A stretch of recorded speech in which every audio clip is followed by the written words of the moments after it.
pero en este caso hay que ponerle dedicación, hay que orar mucho, pedirle al Espíritu Santo que nos guíe, pero también hay que poner de nuestra parte en la lectura. Y bueno, el día de hoy vamos a entrar en la tercera clase. Ahora, en esta tercera clase, en las clases anteriores, hemos hablado más acerca de las formas incorrectas de interpretar la Biblia, de cómo podemos equivocarnos y hacer eso. Pero ahora vamos a tratar de empezar a meternos al tema de cómo hacerlo legítimamente, cómo hacerlo correctamente. Entonces, nosotros vamos a utilizar un método el día de hoy que le vamos a llamar el método inductivo de estudio, ¿ok? Este es un método inductivo de estudio. ¿Cuál sería el contraste del método inductivo? Pues sería el método deductivo, ¿verdad? Entonces, inductivo implica que yo hago preguntas hacia el texto y me quedo centrado en el texto. El deductivo es, bueno, a partir del texto deduzco otras cosas y me voy a otros lugares.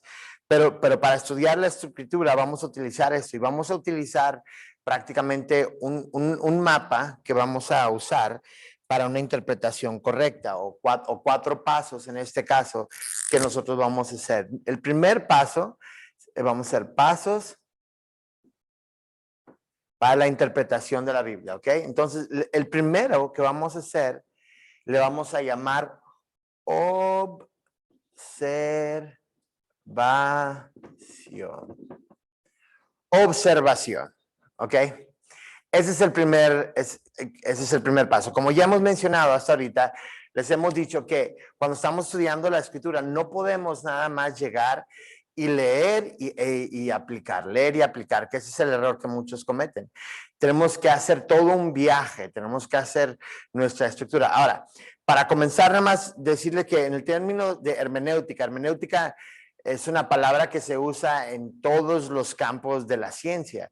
En otras palabras, hay hermenéutica legal, hay hermenéutica científica, dependiendo del rubro, hermenéutica biológica, hermenéutica médica. En otras palabras, las reglas que se utilizarían para interpretar los textos, en esos casos médicos, legales, etc.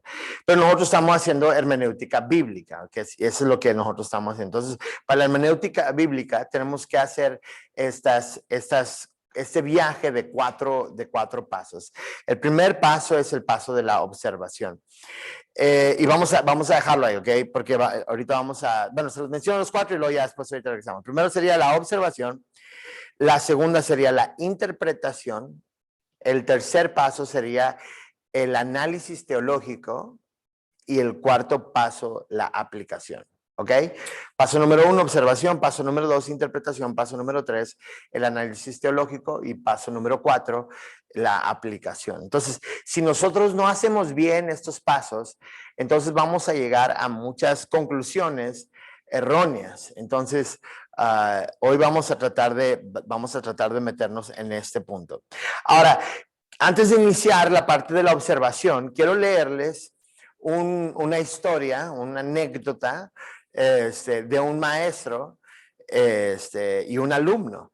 Entonces, es el texto clásico que se enseña en cualquier clase de hermenéutica, hablando acerca de la observación. Ahora, esta parte no es un análisis bíblico, pero sí es una anécdota que nos va a ayudar a entender un poquito de qué es lo que estamos tratando de hacer con la observación. Louis Agassiz fue profesor de la Universidad de Harvard, fundador del Museo de Anatomía Comparada de Harvard. El siguiente relato fue escrito por uno de sus estudiantes, Samuel Scudder, bajo el título Agassiz y el pez por el estudiante, en el año 1879. Agassiz y el pez por el estudiante. Hace más de 15 años entré en el laboratorio del profesor Agassiz y le dije que me había inscrito a la Facultad de Ciencias como estudiante de Historia Natural. Él me hizo algunas preguntas respecto al objeto de mi visita, mis antecedentes en general, en el modo en que me proponía usar en el conocimiento que podría adquirir y finalmente si quería estudiar alguna rama en específico. A lo último respondí que deseaba tener una base sólida en todas las áreas de zoología, pero me dedicaría especialmente a los insectos. ¿Cuándo deseas comenzar?, preguntó. Ahora, le respondí. Esto pareció agradarle y con un enérgico muy bien, Tomó de la estantería un enorme frasco de especímenes de alcohol amarillo. Ten este pez y obsérvalo. Le llamamos el aemoulión. Dentro de un rato te preguntaré lo que has visto. Habiendo dicho esto, me dejó, quedé con un espécimen, con una especie de decepción, el sentimiento de decepción al observar un pez no era tan apasionado como para un entomólogo. En 10 minutos había visto lo que podía ver acerca del pez y comencé a buscar al profesor, quien había salido del museo. Cuando regresé, después de haberme distraído en unos raros animales del departamento superior, encontré que mi espécimen se había secado. Eché algo del líquido sobre el pez, como resucitándolo de un desmayo, y miré con ansiedad el regreso de un aspecto normal y húmedo. Pasado este pequeño incidente, no tenía otra cosa que hacer más que volver a observar detenidamente a mi mudo compañero. Pasó media hora, una hora, otra hora. El pez empezaba a verse repugnante.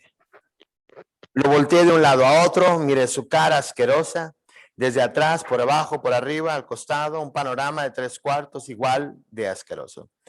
Estaba desesperado y pronto decidí que era hora de almorzar. Así, con un alivio infinito, coloqué el pez cuidadosamente en el frasco y me fui para una hora libre. Al regresar me enteré que el profesor Agassiz había estado en el museo, pero había salido y no regresaría en varias horas. Mis compañeros estaban muy ocupados como para conversar. Lentamente me acerqué al repulsivo pez y con un sentimiento de desesperación lo observé nuevamente. No podía usar ningún cristal de aumento. Los instrumentos de todo tipo estaban prohibidos. Mis 2 manos, mis ojos y el pez. Parecía un campo de lo más limitado. Metí mis dedos por una garganta para ver qué tan afilados eran sus dientes. Empecé a contar las escamas de diferentes filas hasta que me convencí que era algo absurdo. Por fin se me ocurrió una agradable idea. Dibujaría el pez. Y con sorpresa comencé a descubrir nuevos rasgos de la criatura. Al instante el profesor regresó. Eso es correcto, dijo. El lápiz es uno de los mejores ojos. Me alegra observar que tú también conservas a tu espécimen mojado y el frasco cerrado. Con estas palabras alentadoras añadió, bien, como es. Él escuchó atentamente mi breve ensayo sobre la estructura de las partes del pez, cuyos nombres aún eran desconocidos para mí.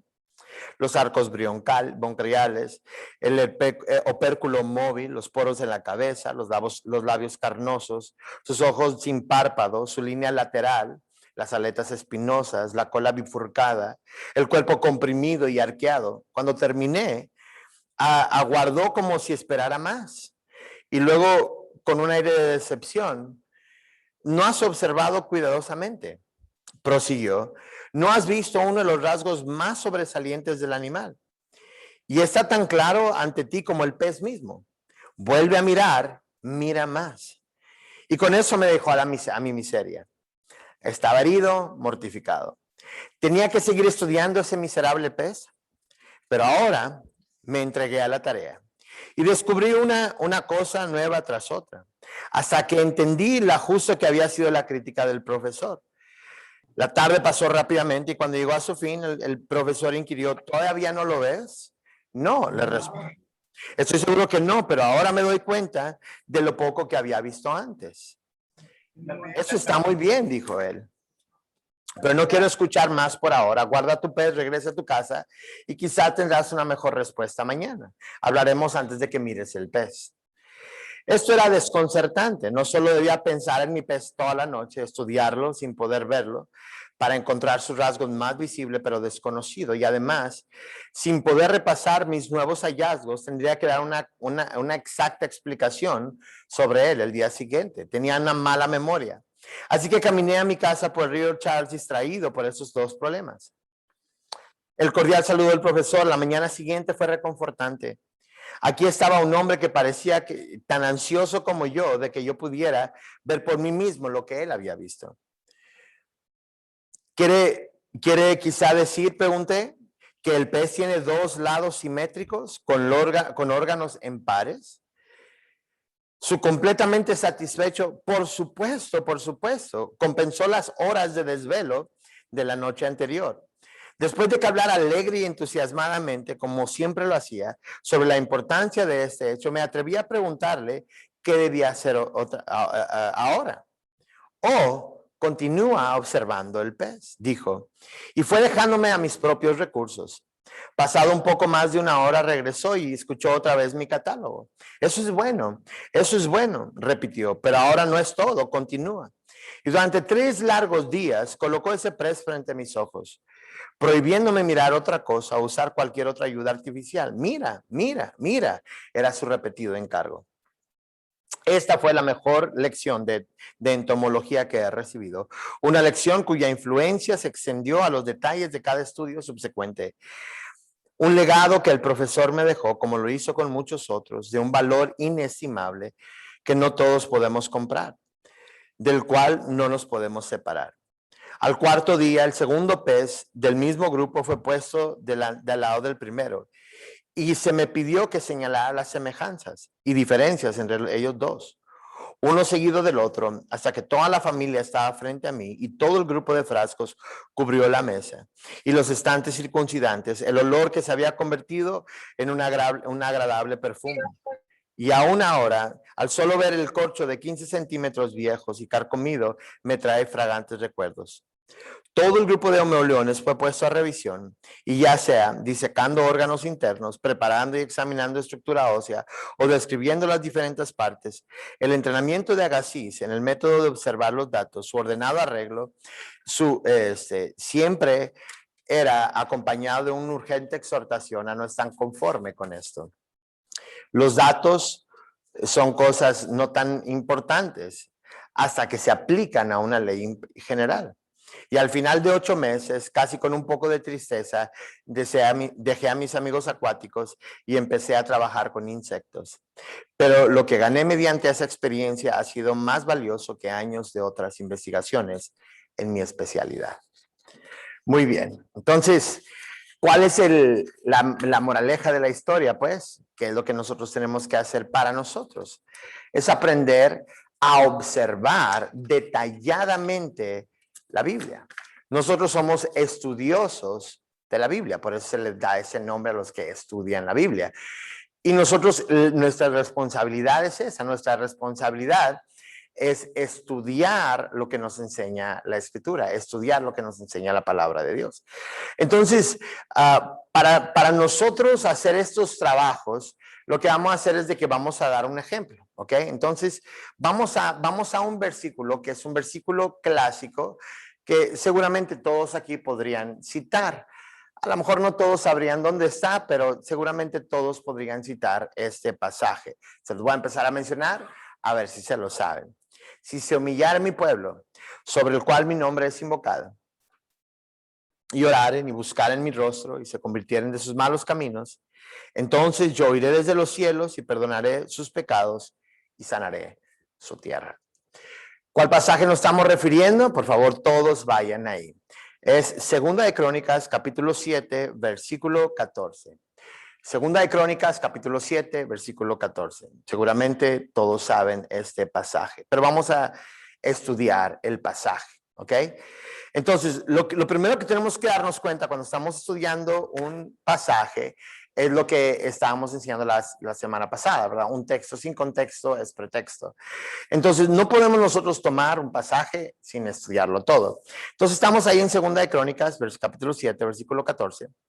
Y lo primero que nos estaremos dando cuenta con la primera letra del enunciado, en el versículo 14, es la palabra sí. Ahora, tenemos un pequeño detalle con esa palabra, sí. ¿Por qué? Porque sí está en minúscula. Ustedes sabrán que si una palabra empieza con minúscula, entonces significa que no es el inicio de un enunciado.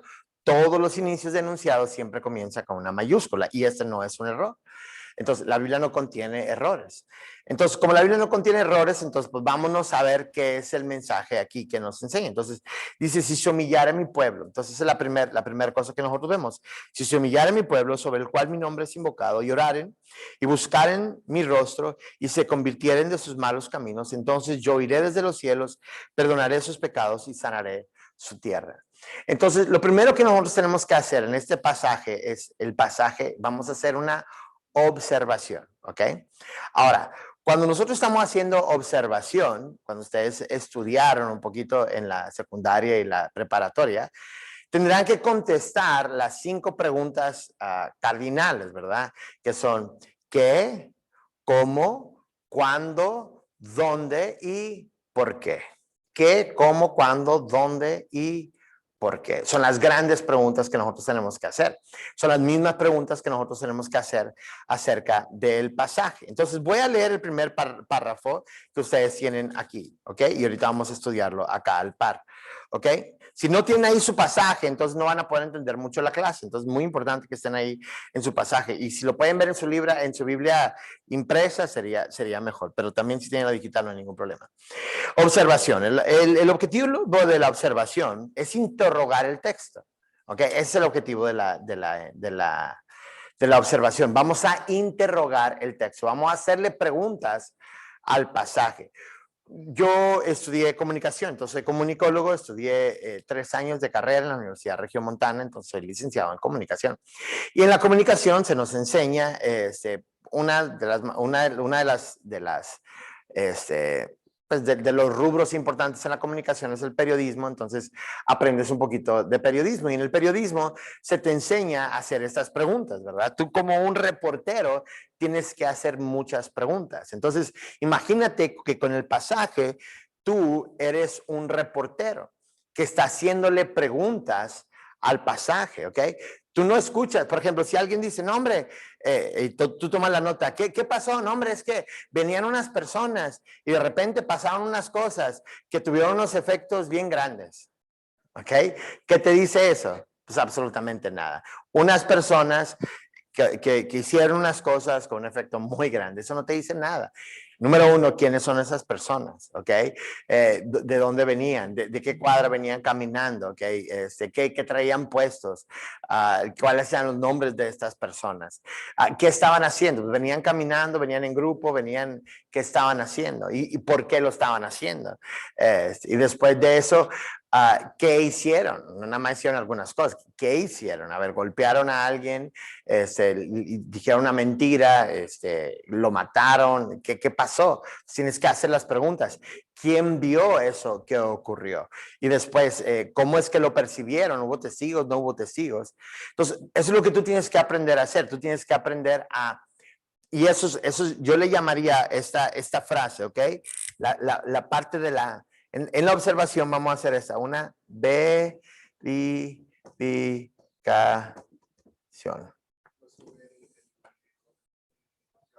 Ok, vamos a utilizar otro marcador para que se vea mejor. Bien, entonces esto es, número 2, es la...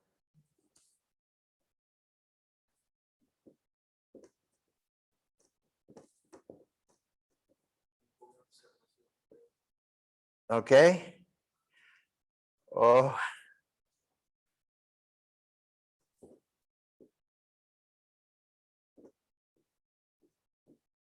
Observación, y aquí dentro de la observación vamos a ver la verificación, ¿ok? Entonces, aquí en esta parte de la, vamos a verificar, como un periodista que hace, tiene que verificar los datos, tienes que asegurarte que lo que se está diciendo es verdad o qué preguntas tienen las personas acerca del pasaje. Entonces, así nosotros tenemos que hacer eso. Hoy, por ejemplo, en el periodismo tenemos mucho lo que se le llama periodismo amarillista, ¿ok? Y un periodismo amarillista es aquel que dice la noticia de tal forma para dañar a personas, el chisme, ¿sí? No está muy interesado en los hechos reales. Y hay otro tipo de periodismo que se le llama editoriales, y los editoriales son opiniones de los periodistas que están escribiendo, pero no son hechos reales, son simplemente opiniones y van bajo el nombre del periodista. Entonces, lo que nosotros queremos hacer con el pasaje es, a ver, vamos a verificar. Y eso es lo que nosotros tenemos que hacer también. Cuando alguien está predicando, nosotros tenemos que verificar los datos, a ver si lo que está diciendo es verdaderamente lo que dice la escritura. Esa es una tarea que todos nosotros tenemos como cristianos. Ahora, seguramente alguien o algún predicador les dirá, no, ustedes no deben hacer eso, no pueden ver si verdaderamente es en la Biblia porque entonces están dudando de mí. No. Estamos simplemente confirmando que lo que estás diciendo verdaderamente es la palabra de Dios. Por eso siempre todo lo que salga de la boca de un predicador tiene que estar basado en la escritura. De esa forma nosotros sabemos que es verdad lo que se está diciendo y no es una mentira. Entonces, aquí con esto, pues vamos a hacer esas preguntas: ¿qué, cómo, cuándo, dónde, por qué? Entonces, lo primero que tenemos que darnos cuenta es, bueno, si se humillara mi pueblo sobre el cual mi nombre es invocado. Ya nos dimos cuenta que no inicia con esa frase, sino que tenemos que empezar al menos con el versículo anterior, ¿ok? El versículo anterior dice: si yo cerrare los cielos para que no haya lluvia, y si mandare la langosta que consuma la tierra, y si enviare pestilencia a mi pueblo, y ahí dice punto y coma. Ahora sí, dice: si se humillara mi pueblo sobre el cual mi nombre es invocado, y oraren y buscaren mi rostro, y se convirtieren de sus malos caminos, entonces yo iré desde los cielos, perdonaré sus pecados y sanaré su tierra. La primera pregunta que tenemos que hacernos aquí es una pregunta muy sencilla: ¿quién está hablando? ¿Sí? Si se humillara mi pueblo sobre el cual mi nombre es invocado, ¿a quién nos da la alusión de que está hablando? ¿Será el rey que está hablando? ¿Será David? ¿Será Zaqueo? ¿A quién se está refiriendo? Entonces, para poder contestar esa pregunta, obviamente el lenguaje, ¿verdad? Que vemos: si se humillara mi pueblo sobre el cual mi nombre es invocado, y buscar en mi rostro, se convirtiera en misma. O sea, la única respuesta legal para eso es obviamente Dios, ¿verdad? Porque no estaría refiriéndose a otra persona de esa forma. Pero bueno, esa es una forma de contestar esa pregunta. Pero la otra es, a ver, vámonos al texto. Entonces, el pasaje ahora, yo sé que esta parte todos estamos de acuerdo. Cuando dice: si humillara mi pueblo, y en este caso dice: y vendré oiré desde los cielos, perdonaré sus pecados y sanaré su tierra. Entonces, hablamos de sanar la tierra y esa parte nos gusta, ¿verdad? Pero esta parte inicial donde dice: si yo cerraré los cielos. Ahora aquí ya tenemos un enunciado muy problemático. Ahora, nótese que este es el inicio del mismo enunciado, ¿ok? Y la primera pregunta que tenemos que hacernos dice: si yo cerrare los cielos para que no haya lluvia, y si mandare langosta que consuma la tierra, o si enviare pestilencia a mi pueblo, ¿a quién se está refiriendo? ¿Quién es el que está hablando? Ahora, nótese que el mismo que habla en el versículo 13 es el mismo que habla en el versículo 14. No hay cambio de personaje. Entonces, lo que nos dice, y es la parte a lo mejor problemática, que dice: si se humillare mi pueblo. Pero si es el mismo, el verso anterior dice: si yo cerrare los cielos. Entonces tenemos una pregunta todavía más grande, ¿verdad? ¿A poco Dios cierra los cielos? La primera pregunta que tendríamos que hacernos: ¿Dios puede cerrar los cielos? La respuesta es sí, porque Dios es omnipotente, Él puede hacer lo que Él guste. Pero ¿será que Dios cierra los cielos? Porque seguramente nosotros hemos escuchado hablar que Dios solamente abre los cielos. Y al menos este pasaje nos dice que Dios también cierra los cielos.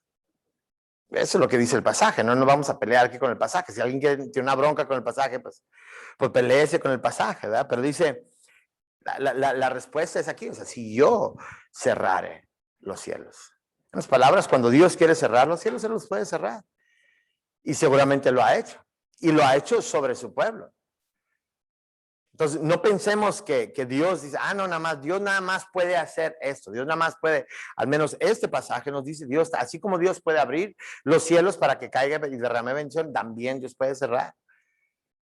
Ahora, para entrar un poquito más al contexto, que vamos a hacernos la pregunta, a ver, ¿quién está hablando? ¿En qué contexto está? Y la respuesta en este caso está muy sencillo, porque solamente tendríamos que irnos al versículo 11 para comenzar. Y para ponernos ahora sí en un marco histórico. En un marco histórico, ¿quiénes son las personas? Dios con quién está hablando y en qué contexto se está diciendo todo esto. Porque es muy importante para poder interpretar el pasaje. Entonces dice, vamos al versículo 11, capítulo 2 de Crónicas 7, 11. Entonces, una vez más, nos tenemos que ir para atrás para entender el 14. Y si tú no haces eso, entonces no vas a entender bien el pasaje y lo vas a aplicar mal. Entonces, aquí dice el versículo 11, dice: terminó pues Salomón la casa de Jehová. Terminó pues, ahora, no nos vamos a meter aquí en mucha cuestión de historia, pero solamente 2 o 3 cosas que son importantes. Número 1, el arca de Dios había estado ahí rondando en varios lugares. David, su padre de Salomón, había querido construir un templo y Dios le había dicho: no, tú no puedes edificar el templo, tu hijo Salomón lo hará. tu hijo lo hará. Entonces ya después nos dimos cuenta que Salomón fue el que lo hizo. Entonces, él estaba cumpliendo un deseo de su padre, que era David, el rey David. Entonces, ahora, el evento de la construcción del templo fue algo impresionante, porque era un templo grandísimo, famosamente conocido como el templo de Salomón. Aunque era el templo de Dios, se lo conocía como el templo de Salomón, porque Salomón fue el gobernante en turno que hizo todo eso para que se construyera eso. Entonces dice, terminó pues Salomón la casa de Jehová y la casa del rey. Son dos construcciones que se estaban haciendo. Una es el templo y otra es el palacio. Y miren lo que dice, y todo lo que Salomón se propuso hacer en la casa de Jehová y en su propia casa fue prosperado. ¿Ok? Entonces aquí ya nos empieza a dar las respuestas. ¿En qué contexto se está diciendo todo eso? Dios está hablando con Salomón. ¿Ok? Porque miren lo que dice el versículo 12. Y apareció Jehová a Salomón de noche y le dijo, yo he oído tu oración y he elegido para mí este lugar para casa de sacrificio. Entonces ya sabemos a quién le dijo esto Dios. Dios le dijo esto a Salomón. Entonces ya nos ponen en contexto. Y ahora, este es un momento de mucha alegría. Si entendemos un poquito más el marco histórico, nos habremos de dar cuenta que una de las bendiciones del rey Salomón es de que, a diferencia del rey David, David vio guerra todos los días de su vida y Salomón no vio guerra ni un solo día de su vida. Fue el contraste. Y ahora aquí dice, terminó pues Salomón la casa de Jehová y la casa del rey. Todo lo que Salomón se propuso hacer en la casa de Jehová y en su propia casa fue prosperado. Ahora, yo aquí voy a hacer un análisis y voy a usar una frase mía, ¿ok? No me citen en esto, yo estoy inventando esta frase, ¿ok?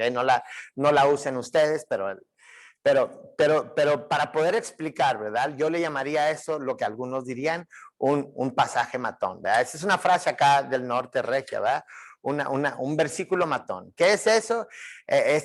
O sea, en otras palabras, si alguien está buscando algo para interpretarla, este es un sermón extraordinario. Fuera de contexto, es un sermón extraordinario. ¿Por qué? Porque si tú dices, si lo sacas del contexto, entonces tú si solamente te enfocas en esto, puedes hacer ese sermón que significa algo que no significa. Entonces, ¿cómo sería un sermón fuera de contexto? Y solamente agarrando eso, y se terminó pues Salomón la casa de Jehová y la casa del rey. Entonces podríamos decir, mira hermano, lo más importante en nuestra vida, primeramente es enfocarnos en dos cosas. Número uno, en la construcción de tu propia casa, la construcción de tu hogar. Y número dos, en la construcción del templo. Si tú te dedicas a estas dos cosas, aquí dice que eso es lo que Salomón hizo. Él se dedicó a edificar su propia casa.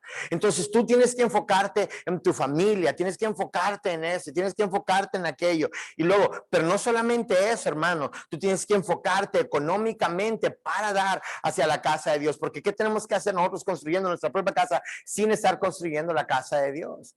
Y aquí dice el Señor que si tú te enfocas en estas dos cosas, entonces vas a ser prosperado en todo. Todo lo que hagas va a ser prosperado si te enfocas en estas dos cosas. Versículo matón, ¿verdad? Ahora, una vez más, aquí entramos en la regla que explicamos, ¿verdad? De la diferencia entre algo prescriptivo y algo descriptivo. ¿Ok? Prescriptivo, descriptivo. Prescriptivo es algo que se va a repetir siempre, es un principio que se va a repetir siempre. Lo vemos en las historias y lo vemos en la lectura de las enseñanzas o de las doctrinas. Y después, por otro lado, que por cierto, ahorita voy a darles un tip ahí, un tips. Y por el otro lado, entonces, tenemos lo descriptivo. Lo descriptivo nos está diciendo lo que ocurrió en ese entonces. Si fuera prescriptivo, entonces eso sería la regla para todos. Cualquiera que construya su casa, cualquiera que construya el templo, mientras construye la casa y mientras construye el templo, entonces todo lo que te propongas va a ser prosperado. Y muchas veces nosotros como agarramos eso, entonces asumimos que todo lo que hacemos nos tiene que salir bien. Ahora, quiero darles un poquito una regla para que nos ayude un poquito a interpretar este pasaje, ¿ok? Y aquí voy a utilizar, voy a sobresimplificar algo, pero espero que eso nos ayude.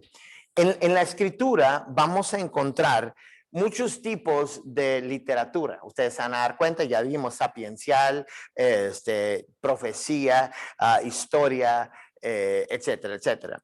Pero para sobresimplificar vamos a utilizar 3 tipos de literatura, ¿ok?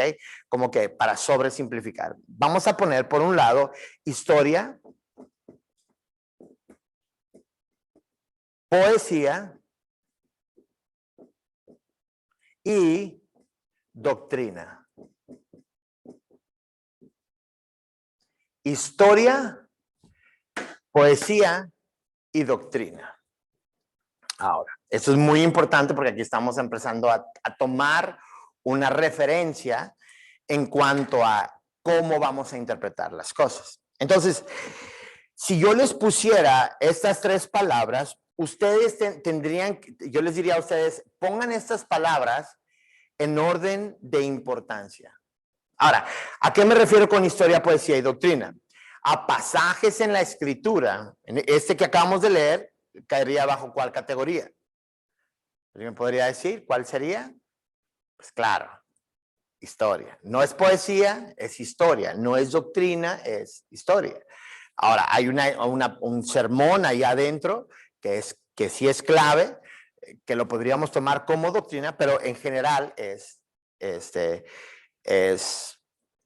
historia. Entonces, ¿cómo lo organizaría? En otras palabras, ¿qué se somete a qué? ¿Ok? Ahora, cuando tú tienes esto claro, entonces tú no vas a tener ninguna bronca. ¿Cuál sería el número 1? Yo se los pondría de esta forma. Primero iría doctrina. Después, número 2, sería historia. Y número 3, poesía. Ahora, esta es una regla sencilla para darnos cuenta en cuanto a el orden de importancia, ¿ok? En el sentido de, ok, si tú ves algo que ocurre en una historia, pero eso que ocurrió en esa historia contradice algo que dice la doctrina, entonces, ¿a cuál de los dos le vas a hacer más caso? ¿O cuál va a ser tu interpretación? Y la respuesta es, primero es doctrina. Segundo es historia. Y tercero es poesía. ¿Ok? Doctrina, historia. Entonces, si tú ves algo en una historia, es que aquí la historia dice, si sigo la historia, entonces la historia me va a llevar a ciertas cosas. No, tú tienes que tener mucho cuidado. Les doy un ejemplo súper sencillo que vemos nosotros, que si tú lo interpretas mal, entonces te puede llevar a una interpretación errónea. Vámonos a Génesis capítulo 3. Y Génesis capítulo 3 dice así, vamos a empezar nosotros desde el versículo, capítulo 3, versículo 8. ¿Ok? Entonces, ¿por qué? Porque vamos a estudiar la historia y a ver si en base a la historia, a ver si algo de la historia aparentemente contradice algo de algún atributo de Dios, por ejemplo.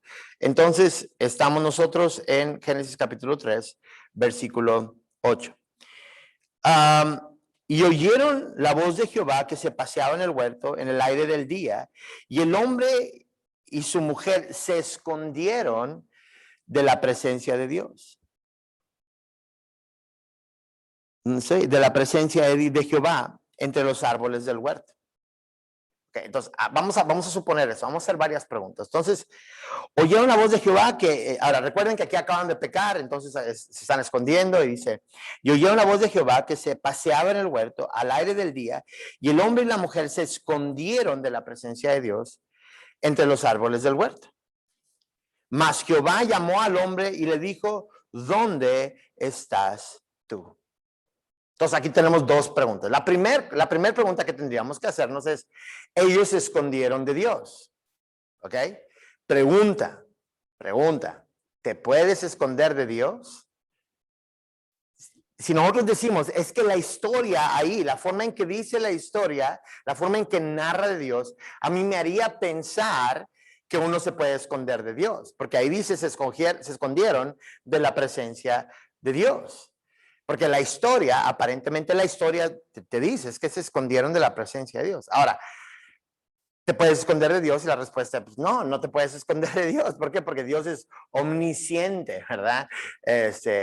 Sabe todo, pero no solamente eso, sino está en todos los lugares, omnipresente. Entonces, está en todos los lugares, siempre está en todos los lugares. Entonces, ¿te puedes esconder de la presencia de Dios? Y la respuesta es, no, porque la doctrina de Dios nos enseña acerca de su omnipotencia, nos enseña acerca de su omnisciencia. Entonces tú llegas a un pasaje y el pasaje dice, es que ellos se escondieron de la presencia de Dios. Entonces hay cosas que puedes hacer que te hacen que te escondas de Dios. Y la respuesta es, no. Una cosa es de que tú te quieras esconder de Él porque tú estás avergonzado, que eso es lo que está ocurriendo aquí. Y otra cosa es que verdaderamente Dios no te pueda ver. Porque la siguiente pregunta es lo mismo. Mas Jehová llamó y le dijo, ¿dónde estás tú? Entonces, si tú estás leyendo la historia y de la historia tú estás agarrando, a ver, ¿qué me dice más de esto? ¿Dónde estás tú? Entonces tendríamos que decir, pues Dios no sabía dónde estaban, ¿verdad? Porque les hace la pregunta, ¿verdad? Y la pregunta en sí es una pregunta redundante, ¿verdad? O sea, no es tanto que no sabía, Dios sabía, claramente sabía dónde ellos estaban, claramente ellos no se pueden esconder de la presencia de Dios. Entonces, ¿qué hacemos? Entonces, la historia, entonces vamos a cambiar, porque aquí es donde está la pregunta. Si una historia me hace ver algo y cambia un atributo de Dios que está muy claro en la doctrina, entonces la respuesta es no. No. Entonces vamos a interpretar la historia a la luz de la doctrina, a la luz de la enseñanza y nunca al revés. En otras palabras, no vamos a cambiar nosotros la doctrina de Dios porque de repente en una historia me hace estas preguntas. Y en sí son preguntas redundantes, ¿verdad? El que se escondió es él, porque aquí el malo es ellos son los que se escondieron. No que te puedas esconder de Dios y Dios no te vea, ¿verdad? Y Dios le hace la pregunta, ¿verdad? Y Dios, o sea, y eso es algo extraordinario, que es la gracia de Dios. Porque Dios, sabiendo que ellos habían pecado, Él como quiera se acerca a ellos. Y eso es impresionante acerca de la gracia de Dios, que siempre es así. Aunque nosotros nos alejemos de Dios, Dios nos sigue buscando. Y eso es impresionante, ¿verdad? Pero no es que desaparezcas. Entonces, por eso es que cuando ustedes tengan ciertas situaciones y digan, pues a ver, ¿cómo lo vamos a interpretar? Pues nunca vayas a cambiar las doctrinas esenciales porque ves una cosa en la historia. Tienes que entender la historia a la luz de la doctrina bíblica. Y la doctrina bíblica son pasajes de doctrina en la escritura, ¿verdad? Claramente vemos quién es Dios, cómo es Dios, los atributos de Dios en las escrituras, Dios revelándose a sí mismo. Entonces, en base a esto, ahora sí regresamos otra vez a las preguntas que estamos haciendo acá de verificación. A ver, ¿cómo vamos a verificar todo esto? ¿Qué tanto nos dice este pasaje? Entonces, ya nos dimos cuenta que dice, número 1, que Salomón es el que está haciendo este trato. Ya nos dimos cuenta que el primer pasaje, el versículo 11, no puede ser prescriptivo para todos nosotros siempre, sino que es descriptivo lo que ocurrió en ese entonces, que por cierto, esa fue la historia de Salomón. Salomón no vio guerra, Salomón le fue muy bien sin ver nada de guerra, aunque estaba en mucho tiempo, mucha parte de su vida viviendo en pecado aberrante en contra de Dios. Seguía siendo el hombre más sabio del mundo y se hizo el hombre más rico del mundo también. Pero no significa que estando, o sea, aún a partir de ahí no significa que él estaba bien. Le estaba yendo bien, pero él no estaba bien. No en esta parte específicamente, porque en esta parte vemos que sí, pero en la parte última de su vida. Entonces, entonces aquí está hablando Dios y está diciendo, entonces, ¿qué cosas tenemos que hacer? ¿Ok? Vamos a hacer aquí, si ustedes miran en el siguiente párrafo, entre las cosas que puedes hacer para responder estas preguntas, marcar personas clave. Entonces ya tenemos aquí la persona clave, ¿quién es? Salomón. Número 2, Dios, ¿verdad? Porque él es el que está hablando. Y ahora sí, las promesas de Dios y también las advertencias de Dios. Una de las partes que a nosotros nos gusta mucho es encontrar las promesas de Dios, pero no nos gusta ver las advertencias de Dios. Por eso es que nos enfocamos siempre en el versículo 14 y nadie lee el versículo 13. ¿Por qué? Porque no queremos las advertencias y no queremos nosotros el juicio de Dios. Entonces, vamos a empezar a marcar personas clave. Siguiente, palabras importantes que son muy importantes aquí. Bueno, estamos viendo, número uno, Dios es el que puede hacer cerrar los cielos, pero también Dios puede abrir los cielos. Y aquí otra palabra clave es si se humillare mi pueblo. Ahora, aquí nos daremos cuenta, si estamos hablando de la palabra humillarnos delante de Dios, haríamos la pregunta, ¿eso es prescriptivo o descriptivo? En otras palabras, solamente es para ellos en ese entonces. Y aquí estamos dando cuenta, no está refiriendo a Salomón solo en sí mismo. Es algo prescriptivo porque ahí está hablando a todo el pueblo siempre. En otras palabras, este es algo, si algo malo ocurre, ustedes tienen que hacer esto. Y este es algo que es algo cierto. Nosotros vemos este patrón en la escritura. Que si nosotros vamos a acercar a Dios, tenemos que acercarnos con humildad. Por eso el salmista decía, un espíritu contrito y un humillado, Dios no lo desprecia jamás. Entonces, por eso es que esta parte de la humillarnos delante de Dios, si se humillare mi pueblo sobre el cual mi nombre es invocado. Entonces, aquí estamos viendo eso, cuáles son algunas personas claves, palabras, frases importantes, como en este, humillar a mi pueblo sobre el cual mi nombre es invocado, es muy importante, y oraren y buscar en mi rostro y se convirtieran de sus malos caminos. Ahora, aquí vemos nosotros el rostro de Dios, ¿ok? ¿Qué es el rostro de Dios? ¿Ok?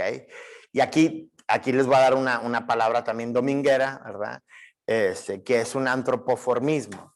Un antropoformismo es una descripción de Dios con atributos humanos, ¿ok?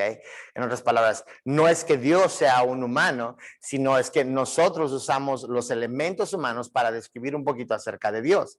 En otras palabras, si nosotros hablamos en este caso de un antropoformismo, es el rostro de Dios. ¿Qué es el rostro de Dios? ¿Dónde está el rostro de Dios? Físicamente, ¿dónde está el rostro de Dios? Y la respuesta es, aparte de Cristo, en la imagen de Cristo, no existe el rostro de Dios. ¿Por qué? Porque Dios es espíritu. ¿Ok? Y entonces nadie ha visto a Dios, Dios es espíritu. Entonces, como Él es espíritu, en sí no está físicamente su rostro, porque Él es espíritu. Ahora, ¿a qué se refiere buscar el rostro de Dios con un antropoformismo? Pues se está refiriendo a buscar la cercanía con Dios, a buscar la intimidad con Dios, a buscar a Dios mismo. ¿Cuál sería el contraste de buscar el rostro de Dios? A lo mejor sería buscar la mano de Dios. La mano de Dios es buscar las cosas que Dios nos da, ¿verdad? Dios te da bienestar, Dios te da salud, Dios te da amistades, Dios te da una iglesia local. Son la gracia de Dios que sobreabunda sobre nosotros y nos da todas estas cosas. Y esa sería la mano de Dios, pero el rostro de Dios es buscar la cercanía de Dios. Y para hacer eso, para buscar el rostro de Dios, siempre tiene que haber humillación, siempre tiene que haber, la misma palabra es arrepentimiento. Esa es la clave, arrepentimiento. Entonces, para entender ese pasaje necesitamos entenderlo de un punto de vista de arrepentimiento y siempre será el mismo sermón, el arrepentimiento. Entonces, ¿qué significa, qué significa eso? Entonces, marcar palabras claves, palabras, frases, hacer listas. Aquí nos da una lista sencilla, ¿verdad? Si se humillara mi pueblo, número 1. Orar en, número 2. Buscar mi rostro, número 3. Y convirtieran de sus malos caminos. 4 cosas que son cosas que son, incluso en este caso, prescriptivas que siempre debemos hacer. ¿Cuál sería el resultado de estas 4 cosas? Entonces, número 1, yo iré desde los cielos. Número 2, perdonaré sus pecados. Y número 3, sanaré su tierra. Número 4, entonces estarán abiertos los ojos y atentos mis oídos a la oración en este lugar, porque yo he elegido y santificado esta casa para que esté en ella mi nombre para siempre y mis ojos y mi corazón estarán ahí para siempre. ¿Ok? Y aquí es donde nosotros estamos dándonos cuenta de un pacto que Dios está haciendo. ¿Ok? Y aquí está haciendo un pacto con Salomón, ¿verdad? Pero este es un pacto que él no está inventando este pacto, es el mismo pacto de David y es el mismo pacto de Abraham. O sea, Dios sigue cumpliendo ese mismo pacto, pero lo vemos a través de los diferentes reyes. Entonces Dios, aquí nosotros vemos esto.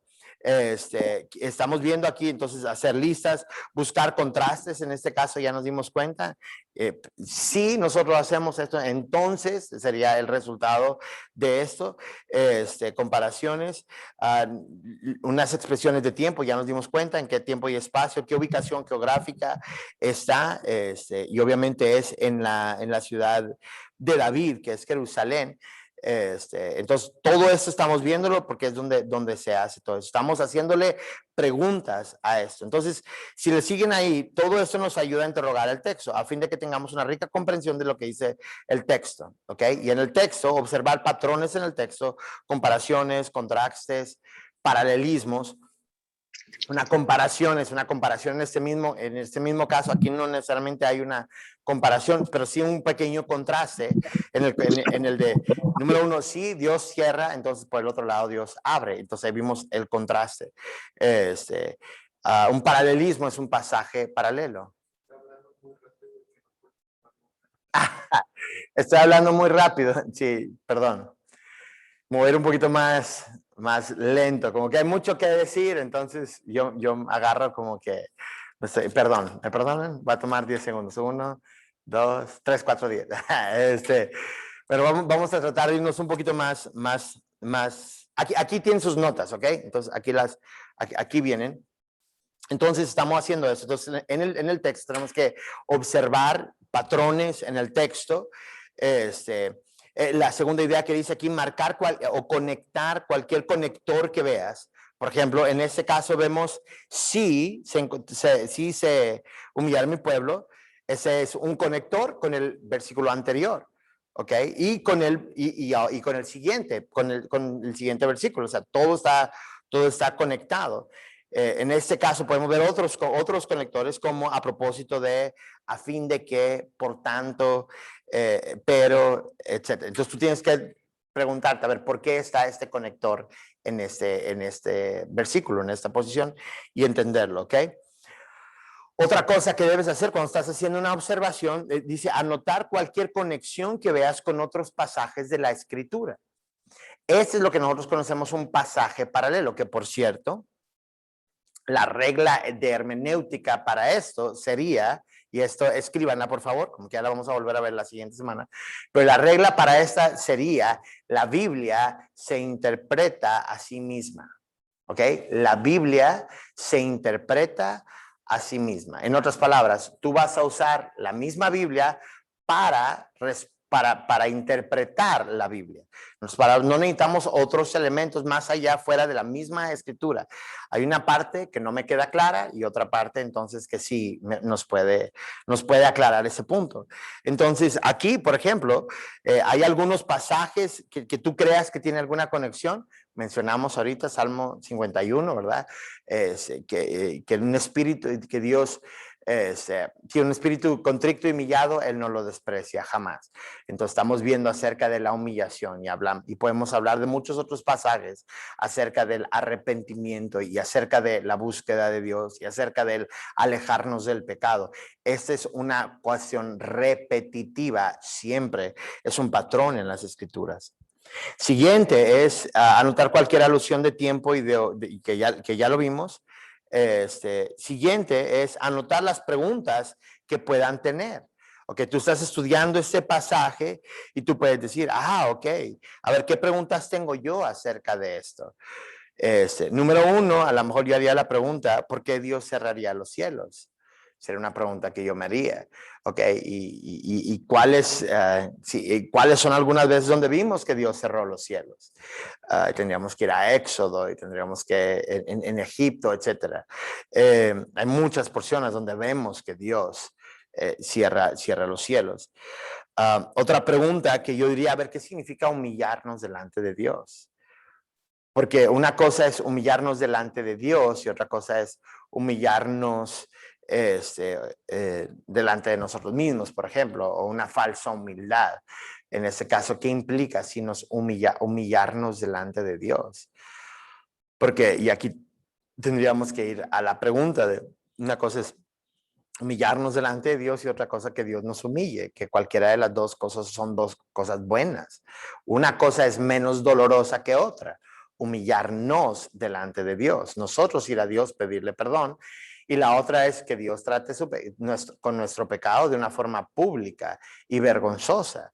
Y entonces eso es que Dios nos humille, pero finalmente va a traer el resultado que Dios quiere.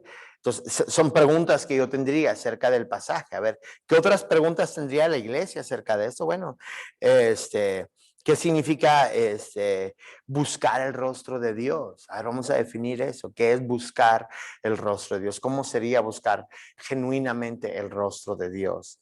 Y no solamente buscar las cosas que Dios nos da. Son preguntas que yo haría. El siguiente punto es usar la herramienta de la memorización. Si tú vas a explicar este pasaje, yo te sugiero que te lo memorices y que durante todo el día o varios días tú lo traigas en tu mente, lo traigas en tu mente, lo traigas en tu mente y vas a estar pensando más y más con respecto al pasaje. Por eso es que ustedes tienen que leer el pasaje muchas veces, así como vimos con la observación con Agassiz, tienes que hacer ese enfoque. Siguiente, aspectos literarios al identificar el tipo de literatura y determinar el lenguaje figurado. Bueno, aquí ya nos damos cuenta, tipo de literatura, historia, ¿ok? Hay lenguaje figurado aquí. Lenguaje figurado es lenguaje como el que acabamos de mencionar, ¿verdad? Buscar en mi rostro, por ejemplo, es un lenguaje figurado, ¿verdad? El rostro de Dios, no podemos decir, bueno, está en el país de África, en el continente africano, en el país de Zimbabue, en la ciudad y ahí está un señor, ¿verdad? Y ese es el rostro, no, es lenguaje figurado. El lenguaje figurado se está refiriendo a buscar la presencia de Dios, a buscar la intimidad con Dios, a tratar de mirar el rostro de Dios, que es mucho más valioso que buscar las cosas que Dios nos da. Entonces, aquí es lo que veríamos en esto, ¿no? Aspecto gramatical, se centra en la atención en los verbos y los conectivos. Ya vimos una parte de la gramática, bueno, esa parte, el versículo 14, está unido al versículo 13, está bajo una historia, es el templo de Salomón, etcétera, etcétera. Y aquí vemos eso en este pasaje, figuras del lenguaje que se utilizan para decir una verdad, pero no de una forma literal. Aquí nosotros tenemos muchas, lo que le llamaríamos figuras literarias, ¿ok? Y para figuras literarias tenemos, por ejemplo, por mencionar algunas, ¿verdad? No, sin irnos muy a fondo, parábolas, por ejemplo, eso es una figura literaria, una forma de decir algo, una historia, pero no necesariamente una historia verdadera. Es simplemente una historia inventada, pues, por decirlo, pero con un propósito específico, con un fin específico. Vemos otras figuras literarias como la ironía, por ejemplo. Hay una parte que es muy extraña, ¿verdad? El apóstol Pablo en el libro de Gálatas dice una frase que muchos a lo mejor no entienden, ¿verdad? Pero dice la frase, ojalá se mutilasen todos aquellos que os perturban. Entonces, pues nosotros a lo mejor no entendemos eso, ¿verdad? A ver qué se estaba refiriendo. Pues lo lees y lo primero que tienes que darte cuenta es que es una ironía, ¿verdad? ¿Y cuál es la ironía? Bueno, está refiriendo a la circuncisión, porque están diciendo que los gentiles se tenían que circuncidar y estaban forzando eso. Entonces, ellos estaban diciendo, es que si tú te circuncidas, vas a estar mucho más cercano a Dios. Entonces todos los gentiles ya adultos tenían que circuncidarse para que estés más cercano a Dios. Y de una forma irónica, el apóstol Pablo está diciendo, pues si quieres estás más cerca, y si la circuncisión te acerca a Dios, ahora imagínate, pues si te cortas todo, pues vas a estar mucho más cercano a Dios. ¿Verdad? Es una ironía que le está diciendo, o sea, ojalá y se corten, ¿verdad? ¿Por qué? Porque es una ironía que le está haciendo, es un tono irónico. Jesús también lo hace, ¿verdad? Para que tengan una idea, ¿verdad? Para que un rico entre en el reino de Dios, más o menos, tengan una idea, ¿verdad? Un camello, ¿verdad? Que entre en el ojo de una aguja, y para que tengan una idea de qué tan complejo es esta cosa. Y hay personas que dicen, no, pues es que se refiere a un pasillo ahí, ¿verdad? Que se le llamaba el ojo de la aguja, pero sí que había un camello, ¿verdad? Y la respuesta es, esa no es una respuesta correcta. ¿Por qué? Porque los discípulos dicen, entonces, ¿quién podrá entrar al reino de los cielos? O sea, ellos están diciendo, es imposible, eso literalmente es imposible. Ellos lo están confirmando en el tono irónico. Y Jesús dice, para lo que el hombre es imposible, para Dios no hay nada imposible. En sus palabras, Dios es el único que puede cambiar el corazón de los hombres. Pero así hay tonos irónicos. Y estos son a lo que nosotros nos referiríamos como figuras literarias. Así como esas hay sinécdoques, así como esas hay paralelismos, así como esas hay hay bastantes, la verdad ahorita no se me vienen a la mente, pero hay un sinfín de figuras literarias que ustedes pueden observar en la escritura. Entonces, véanlas y a ver, una comparación, ¿verdad? Una exageración de repente vemos también. Entonces, todas esas cosas son válidas y tienes que observarla, a ver si aquí la está utilizando o no la está utilizando. Entonces, esa es la observación. La observación es hacerle preguntas al pasaje, hacer todas las preguntas que necesitamos. Antes de hacerle las preguntas al pasaje, tenemos que leer mucho el pasaje y leerlo y volver a leerlo y volver a leerlo. Pero también, por ejemplo, tenemos que darnos cuenta que este pasaje no termina en el versículo 14. Tienes que seguirle leyendo, al menos hasta el versículo 22, para entender más o menos la finalización. Y no puedes quitar una parte, utilizar una parte sin otra. Ahorita estamos usando esta parte solamente para que hagamos el ejercicio. Entonces, las preguntas que yo siempre, por ejemplo, ahora la tarea que ustedes van a hacer, en vez de hacer 3 pasajes, ahora solamente van a hacer 2 pasajes, pero en hacer estos 2 pasajes van a hacer ahora las siguientes preguntas, ¿verdad? ¿Qué significa este pasaje? ¿Qué me dice Dios? ¿Qué me dice acerca de Dios este pasaje? Si es aplicable en todas las circunstancias este pasaje. ¿Cuál es la enseñanza que Dios nos quiere dar en este pasaje? ¿Cuáles son las grandes ideas de este pasaje? ¿Cuáles son algunas doctrinas bíblicas que encontramos en este pasaje? ¿Cómo lo aplico a mi vida? ¿Señala este pasaje pecado en mi vida, etcétera? Bueno, ahorita vamos a ver las preguntas de aplicación, pero por ahorita en la parte de la observación es donde nos vamos a quedar, que por cierto, ahorita les van a escribir ahí las preguntas que tienen que hacer para las tareas y los 2 pasajes que tienen que hacer, que por cierto se los puedo mencionar de una vez. Romanos capítulo 8, versículos 9 al 17, Romanos 8 del 9 al 17 y Hechos capítulo 2, versículos 32 al 47. Hechos 2, 32 al 47. Esos son los pasajes que van a ser de tarea y van a ser todas esas preguntas anteriores que les mencioné y algunas otras. Entonces, una vez más, para una interpretación correcta, los pasos son la observación. El siguiente paso que vamos a hacer es el de le vamos a llamar la interpretación, ¿ok? Entonces, la observación hace preguntas acerca del pasaje y la interpretación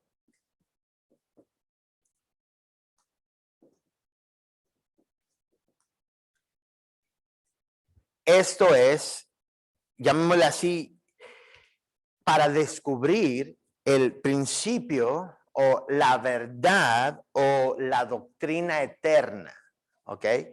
Entonces, la interpretación es eso, la interpretación es descubrir cuál es el principio aquí, descubrir cuál es la verdad que Dios quiere mostrarnos, descubrir qué es lo que Dios quiere para nosotros. Entonces, eso es lo que nosotros tenemos que estar, observando. Y en la interpretación, entonces, si no hicimos bien la observación, entonces el siguiente paso que es la interpretación. Ahora, yo quiero hacer una observación acerca de estas observaciones que estamos haciendo, es de que no estamos hablando de los pasos para hacer un sermón, ¿ok? Estos son los pasos para interpretar un pasaje bíblico. Esa es la hermenéutica, ¿ok? No piensen, ahora, cuando ustedes van a hacer un sermón, ¿qué implica? Bueno, van a tomar y tienen que hacer todo esto y van a hacer un documento donde tengan todo esto, nosotros le llamamos el documento de estudio, y después finalmente lo van a traducir en un bosquejo. Pero ustedes tienen que hacer toda esta tarea. Entonces, una vez más, el primer paso es la observación. El segundo paso es la interpretación. Entonces, ya nos dimos cuenta que a ver, ¿cuáles son los principios que nosotros vemos aquí? ¿Cuáles son los principios? A través de este pasaje, ¿cuáles principios vemos? Yo les voy a mencionar algunos que vemos, o sea, solamente como para ayudarles, ¿ok? Pero ustedes tendrían que hacer este ejercicio solos, ¿verdad? A ver, ¿qué nos dice este pasaje? Pues número uno, nos habla de la soberanía de Dios. Dios es soberano sobre todo y sobre todas las cosas. Entonces, Dios quiere establecer Dios tiene control sobre todas las cosas. Él tiene control sobre todas las circunstancias, incluso sabe presente, pasado, futuro. Incluso en este caso puede cerrar los cielos, puede abrir los cielos, etcétera. Pero también otro principio que podemos entender es el principio de la humildad o el principio de la humillación o el principio del arrepentimiento. Y este es el pasaje central, ahora sí, del pasaje. Estamos viendo cuál es siempre el camino de regreso a Dios. Y la respuesta es, aquí está, lo dice en cuatro pasos. Número uno dice, si se humillara mi pueblo. Entonces, tiene que haber un corazón humillado delante de Dios. Número dos, tenemos que orar. Y orar es buscar es buscar que se haga la voluntad de Dios en mi vida. ¿Ok? Muchos piensan que la oración es decirle a Dios lo que Dios debe hacer. No, la oración es poner nuestra voluntad delante de Dios y decirle, Dios, haz tu voluntad en mi vida. Es someter nuestra voluntad a la voluntad de Dios. Es decir, Dios, haz todo conforme a tu plan, haz todo conforme a tu propósito. Si se humillare mi pueblo sobre el cual mi nombre es invocado, y oraren, y el siguiente dice, buscaren mi rostro. Ese es el cuarto. A ver, muchachos, si podemos guardar silencio, por favor, gracias. Si nosotros aquí estamos, si nosotros estamos buscando a Dios, eso es lo que nos dice y buscaren mi rostro. Entonces, esa es la parte donde nosotros tenemos que darnos cuenta que es crucial buscar verdaderamente a Dios. Cuando nosotros estamos hablando acerca de arrepentimiento, es buscarle a Él, no buscar las cosas de Él, no buscar las cosas de Dios, no buscar las bendiciones de Dios, no buscar las cosas que Dios, es que Dios dame eso, dame aquello, dame aquello. No, es decirle a Dios, Dios, yo te quiero a ti, yo te anhelo a ti. Te quiero buscar a ti. Entonces, por eso es llorar y buscar en mi rostro. Pero después de eso dice, y se convirtieren de sus malos caminos. Entonces, tiene que haber, cuando hay un genuino arrepentimiento, tiene que haber una conversión.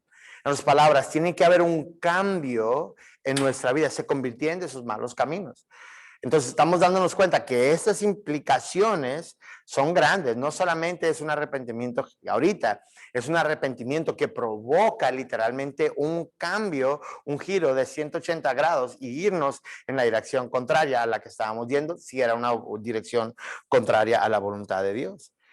Entonces yo iré desde los cielos y dice, y perdonaré sus pecados y sanaré su tierra. Entonces el resultado siempre es esto.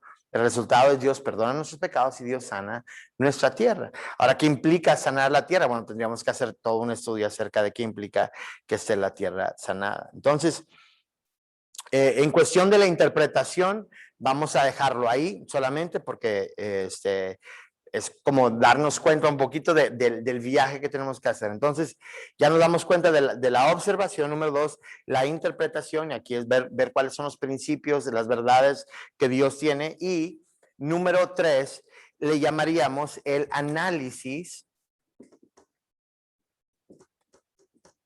teológico.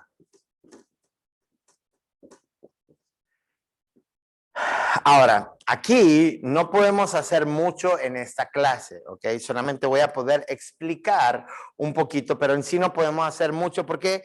Porque para hacer un análisis teológico, pues tú tienes que conocer teología. Ahora, uno de los cursos que se están impartiendo, una de las materias en este curso de capacitación ministerial va a ser teología sistemática, impartido por el maestro Alex Díaz. Y el maestro Alex, Pastor Alex, nos va a dar una introducción a lo que es la teología sistemática. ¿Y qué es la teología sistemática? Pues es todos los temas teológicos estudiados de una manera sistemática, en otras palabras, en base a temas. Y aquí nos vamos a dar cuenta de cuáles son los temas grandes. Porque en todos los libros de teología sistemática, al menos los clásicos, nos estaremos dando cuenta de un patrón que ellos están siguiendo. Por ejemplo, el patrón es, primeramente se estudia la doctrina de las escrituras, porque en base a la doctrina de las escrituras vamos a tener todas las demás doctrinas, porque creemos que Dios se ha revelado a través de las escrituras. Entonces, la primera doctrina que se estudia es qué dice la Biblia acerca de la Biblia. Entonces, a través de eso, ahora sí nosotros decimos, bueno, ahora sí, las siguientes doctrinas. Y entonces empieza el gran estudio de teología sistemática o de doctrina, y donde el siguiente tema, que es el tema más grande, que es los atributos de Dios o quién es Dios. La doctrina de Dios es la doctrina más importante. Y eso es muy clave, porque a la hora de tú estar interpretando la escritura, la doctrina de Dios es la que gobierna todas las cosas. Entonces, si hay un momento donde tú tienes una duda, a ver, aquí está la doctrina del hombre y aquí está la doctrina de Dios. Entonces, si yo interpreto esto a la luz de eso, entonces me contradice lo que yo creo con respecto a Dios acá. Entonces, si Dios es omnipotente, por ejemplo, mucha gente piensa que Dios es omnipotente, creen que Dios es omnipotente, pero al mismo tiempo piensan que Satanás es omnipotente. En otras palabras, Satanás tiene la misma fuerza que Dios y están peleándose y algún día, pues, alguien va a ganar la guerra, pero no saben quién, ¿verdad? Se le conoce como el problema del dualismo. Entonces, están dos entes peleándose a ver quién gana. No. Dios nunca va a perder la guerra. Jamás va a perder en contra de Satanás, porque Satanás no es nada comparado con Dios. Porque Dios es soberano, Él es creador de todas las cosas y no puede haber dos soberanos. No puede, solamente hay un Dios verdadero que existe sobre todas las cosas. Entonces, cuando estamos haciendo un análisis teológico, tenemos que hablar de los atributos de Dios. Después de eso, de todo lo que implica los atributos de Dios, su grandeza, su eternidad, su incomprensibilidad. Hay muchos atributos de Dios, los atributos que también Dios comunica con nosotros, su misericordia, su gracia, su justicia, y que su amor, que nosotros podemos reflejar esos atributos de Dios. Y hay otros atributos que no podemos reflejar, que solamente le pertenecen a Él. Entonces, por ejemplo, la eternidad. Aunque nosotros somos seres que somos inmortales en nuestra alma, en otras palabras, pero tuvimos un comienzo y Dios no tuvo un comienzo. Él es eterno, Él siempre ha sido, siempre ha existido. Alguien pregunta, ¿y quién hizo a Dios? Y la respuesta es, nadie hizo a Dios. Dios siempre ha sido. Dios creó todas las cosas. Él es el creador de todo el universo, y esa es la razón por la cual le adoramos. Entonces, cuando hacemos un análisis teológico, a ver, ¿qué me dice este pasaje acerca de los atributos de Dios? ¿Qué me dice este pasaje acerca de la salvación? ¿Qué me dice este pasaje acerca de la iglesia de Cristo? ¿Qué me dice este pasaje con respecto a la doctrina del hombre? ¿Cómo es el hombre? La pecaminosidad del hombre. ¿Qué me dice acerca del Espíritu Santo? ¿Qué me dice? Entonces, eso es lo que nosotros estamos haciendo, o sea, estamos observando. Entonces, en este pasaje, por ejemplo, Segunda de Crónicas, capítulo 7, versículo 13 y 14, estamos viendo algunos de los, si hacemos un análisis teológico, nos daremos cuenta de la soberanía de Dios, nos daríamos cuenta de la misericordia de Dios. Porque dice, si mi pueblo si se humillare, se buscare mi rostro, se repitiere los malos caminos, entonces yo iré desde los cielos, perdonaré sus pecados, sanaré su tierra. Ese es Dios siendo misericordioso, pero también hablamos de la justicia de Dios. La justicia, que Dios es un juez justo, que también juzga la tierra. Entonces, por eso es que cuando Dios emite su sentencia y dice, esto no, eso sí, eso no, esto sí, entonces Dios tiene razón en hacer eso. ¿Por qué? Porque Él es Dios y Él es un juez justo. Y estos son los atributos que vemos, solamente algunos de los atributos, 3 atributos que vemos al menos en este pasaje. Entonces, hacer este análisis teológico, tú tienes que conocer teología. Ahora, yo quiero sugerirles un lugar donde deberían comenzar para estudiar teología, y ese es el Manual de Doctrina de los Centros de Fe, Esperanza y Amor. Manual de Doctrina de los Centros de Fe, Esperanza y Amor. Les sugiero que todavía no sale así al público, pero ya está a punto de salir al público, primeramente Dios. Se está trabajando fuertemente en ese aspecto. Y primeramente Dios, vienen arriba de 30 lecciones, si no me equivoco, hablando acerca en sí es una confesión de fe de los centros de fe, esperanza y amor, lo que creemos como centros de fe. Entonces, yo te sugiero, comienza allí. Ya después, si quieres seguir leyendo otros libros, pues hay un autor muy bueno ahorita que se llama Wayne Grudem. Él escribió un libro acerca de la doctrina bíblica, y es un libro muy, muy bueno en español, y pueden leer ese, pero tenemos que conocer teología. Y entonces ya nos dimos cuenta, entonces fuimos observación, interpretación, análisis teológico, y ahora sí nos vamos a la parte de la aplicación, ¿ok? La parte de la aplicación. ¿Ok? Aplicación.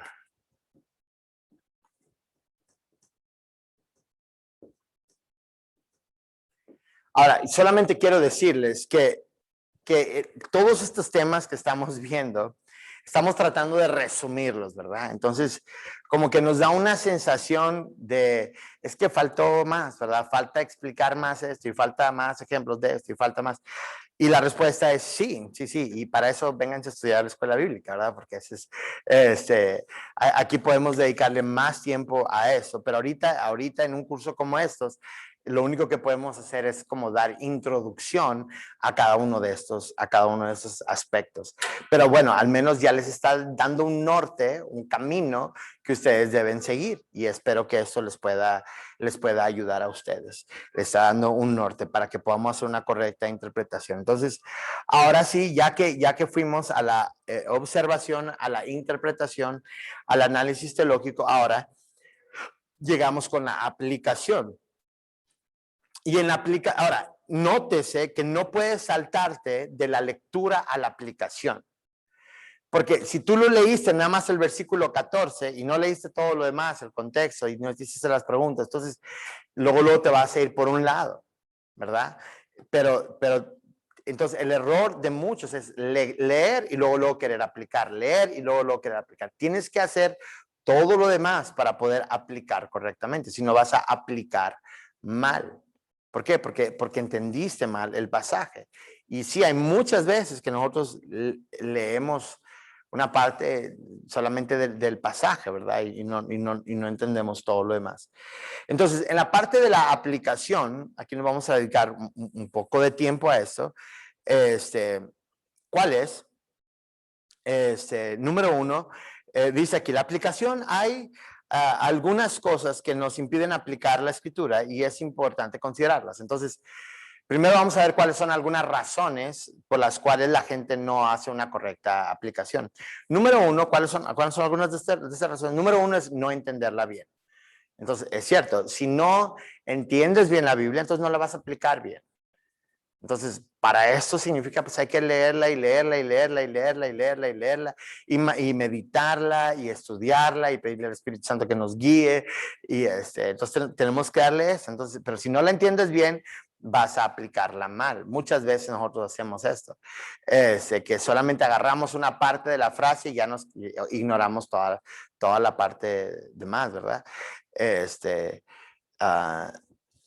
Entonces, no entenderla bien es la primera razón por la cual no la aplicamos bien. Número 2, ¿por qué no la aplicamos bien? Por falta de tiempo para pensar bien cómo se conecta a nuestras vidas.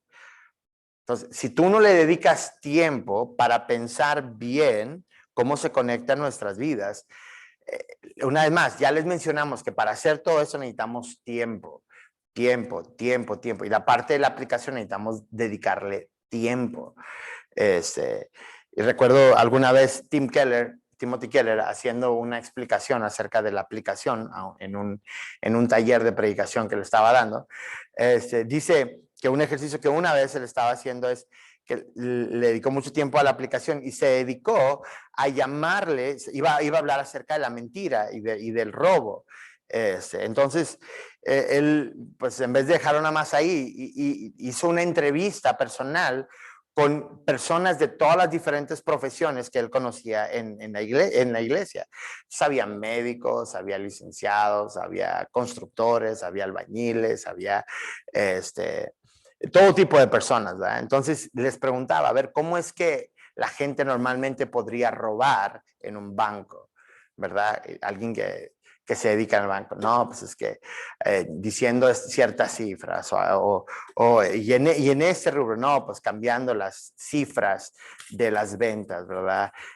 Decimos que son ventas pronosticadas contra ventas reales o robarnos, robo hormiga, ¿verdad? Llevarte cosas que son de la oficina y te las llevas a tu casa y así. Entonces, ¿cómo robas y cómo mientes? Y se dedicó a preguntarle a todos. Entonces, el día que estaba dando el sermón, dice, entonces, por ejemplo, y entonces empieza a mencionar todas las formas que la gente roba y miente, y ellos pensaban que no robaban ni mentían, ¿verdad? Porque piensas que nada más se aplica en un punto de vista, pero si te das cuenta y ya lo aterrizas en tu campo, entonces ya ahora sí ya te das cuenta de qué tan grande es eso. Entonces, pero tienes que dedicarle tiempo a esto.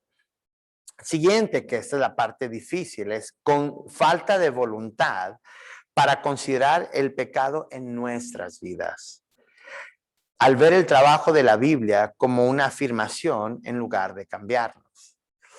Ahora, ese es el grande, porque lamentablemente hemos tenido malos ejemplos de personas que enseñan la Biblia, que cuando hablan acerca de su encuentro con la Biblia, con Dios y con todo esto, y al aplicarlo o dar un ejemplo de ellos, normalmente usan ejemplos para exaltarse a sí mismos.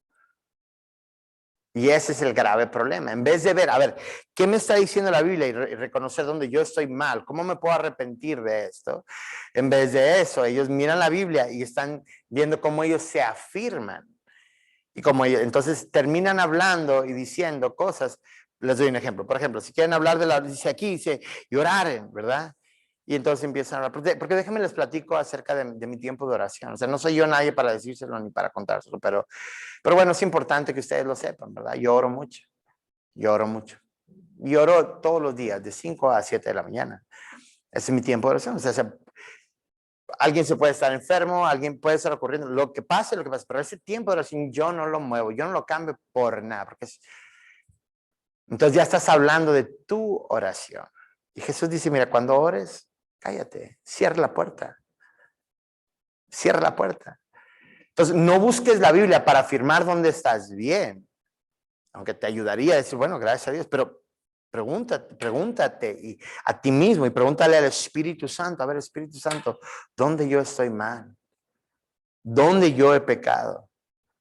Tú tienes que predicarte esta palabra, te tiene que caer a ti, ¿verdad? Tienes que hacerte la pregunta a ti.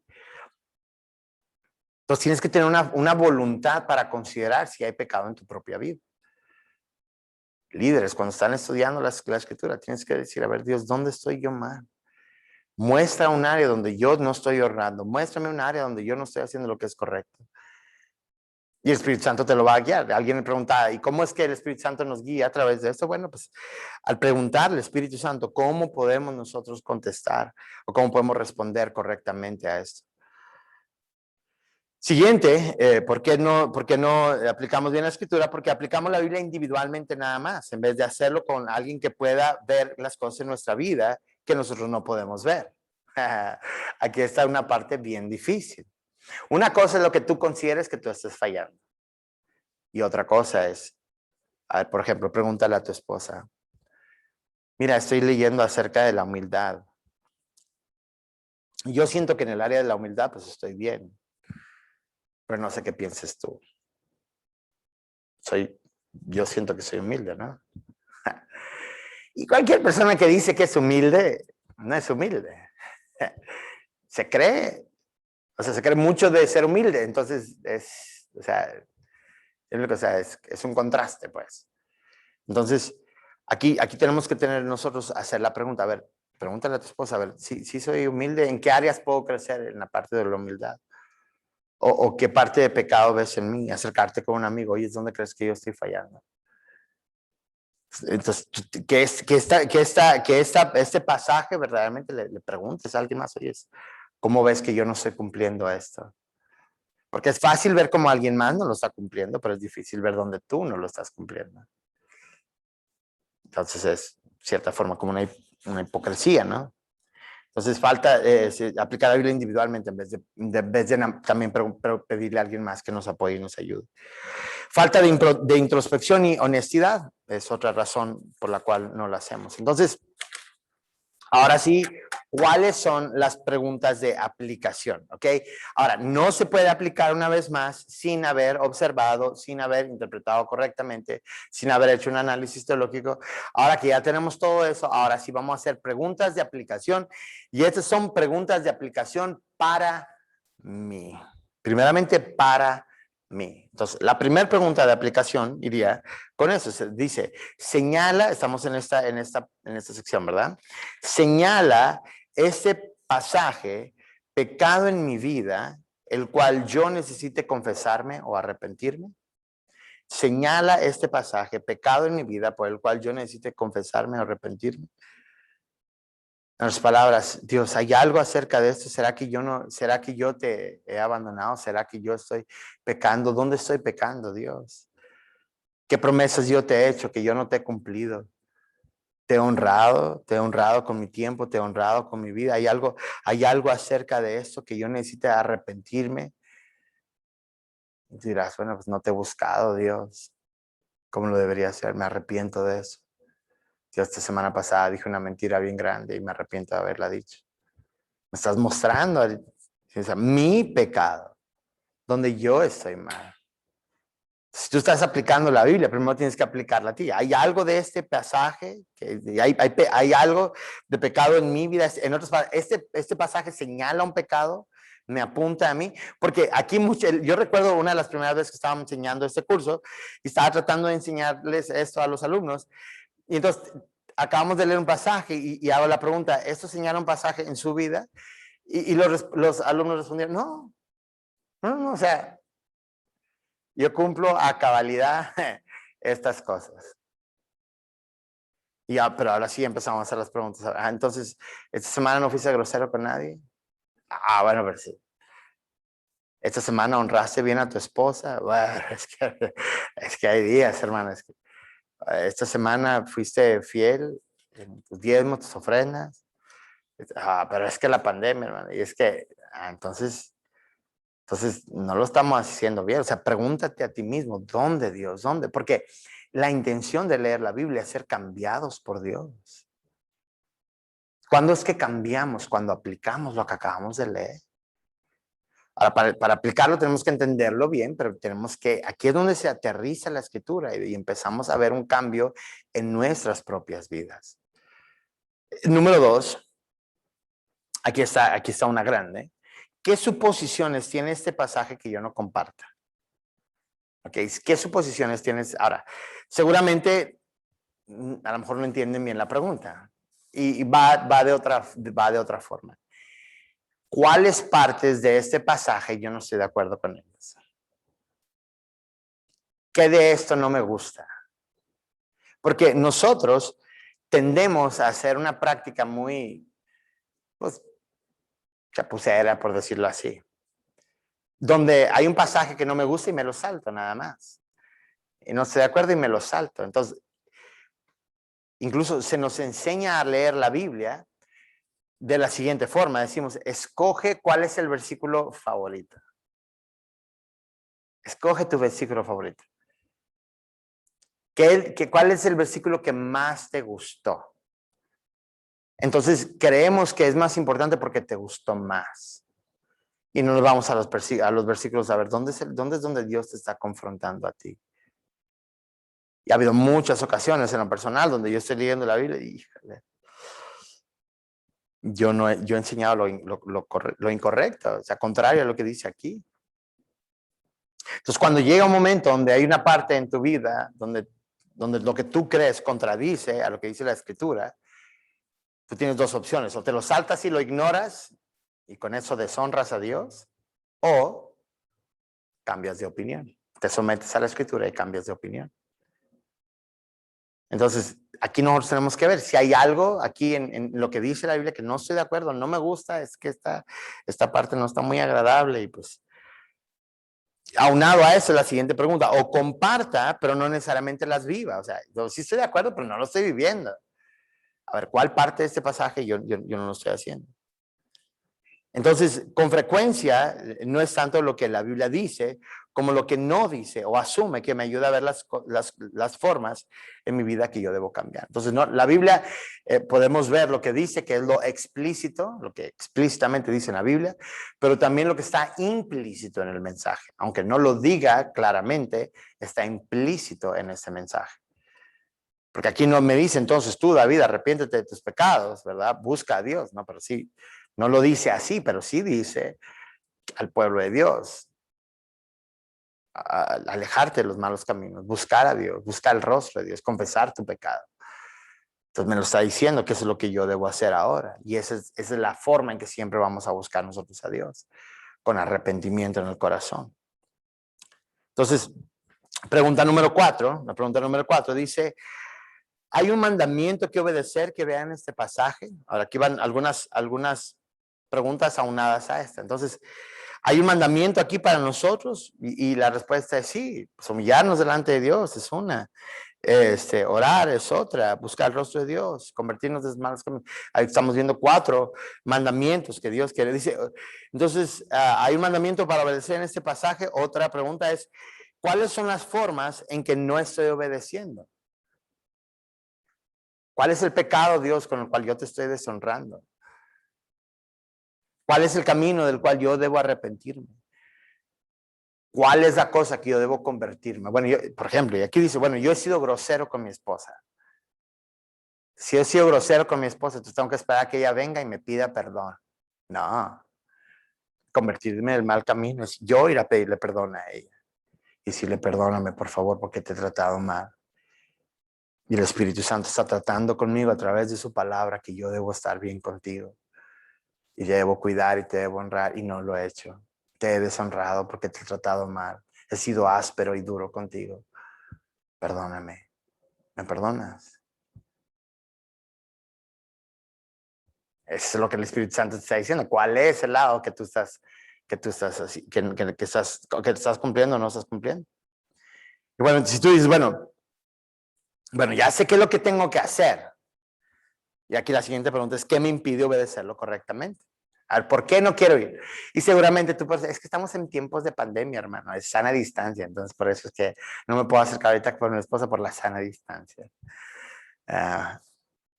¿Verdad? Siempre va a haber excusas. ¿Cuál es la razón por la cual no quieres ir a pedirle perdón? O sea, a lo mejor es tu orgullo, a lo mejor es el pecado, a lo mejor estás escuchando a Satanás. Entonces, ¿qué te está impidiendo? O sea, ¿por qué no lo estás haciendo? Algunos papás tienen que pedirle perdón a sus hijos porque los han tratado mal. ¿Qué te impide hacerlo?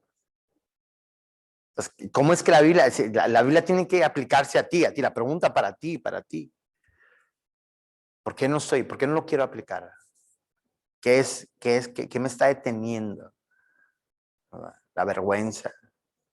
Y finalmente nos vamos a dar cuenta que son problemas de idolatría, ¿verdad? Donde preferimos lo que que otras personas opinen bien de nosotros, o yo no quedar mal con nadie a quedar mal con Dios. Yo prefiero quedar mal con la gente y quedar bien con Dios. Así debería ser. Número 5, hay una palabra de ánimo para mí en este pasaje. Hay algo aquí que me muestra una palabra, sí, porque aquí dice, entonces yo iré desde los cielos, perdonaré sus pecados, sanaré su tierra. Entonces, aquí el requisito es ese: vamos a buscar a Dios, vamos a arrepentirnos delante de Dios, y sí, a partir de eso, siempre Dios obra así, ¿verdad? Cuando hay arrepentimiento, un genuino arrepentimiento, es siempre el paso más cercano a Dios. Que por cierto, hermanos, la distancia, hay gente que dice, no, es que hay una distancia enorme entre mi esposa y yo. Hay una distancia enorme entre mi hermano y yo. Hay una distancia enorme entre el líder de la iglesia y yo. Hay una distancia. ¿Saben cuál es el tamaño de esa distancia?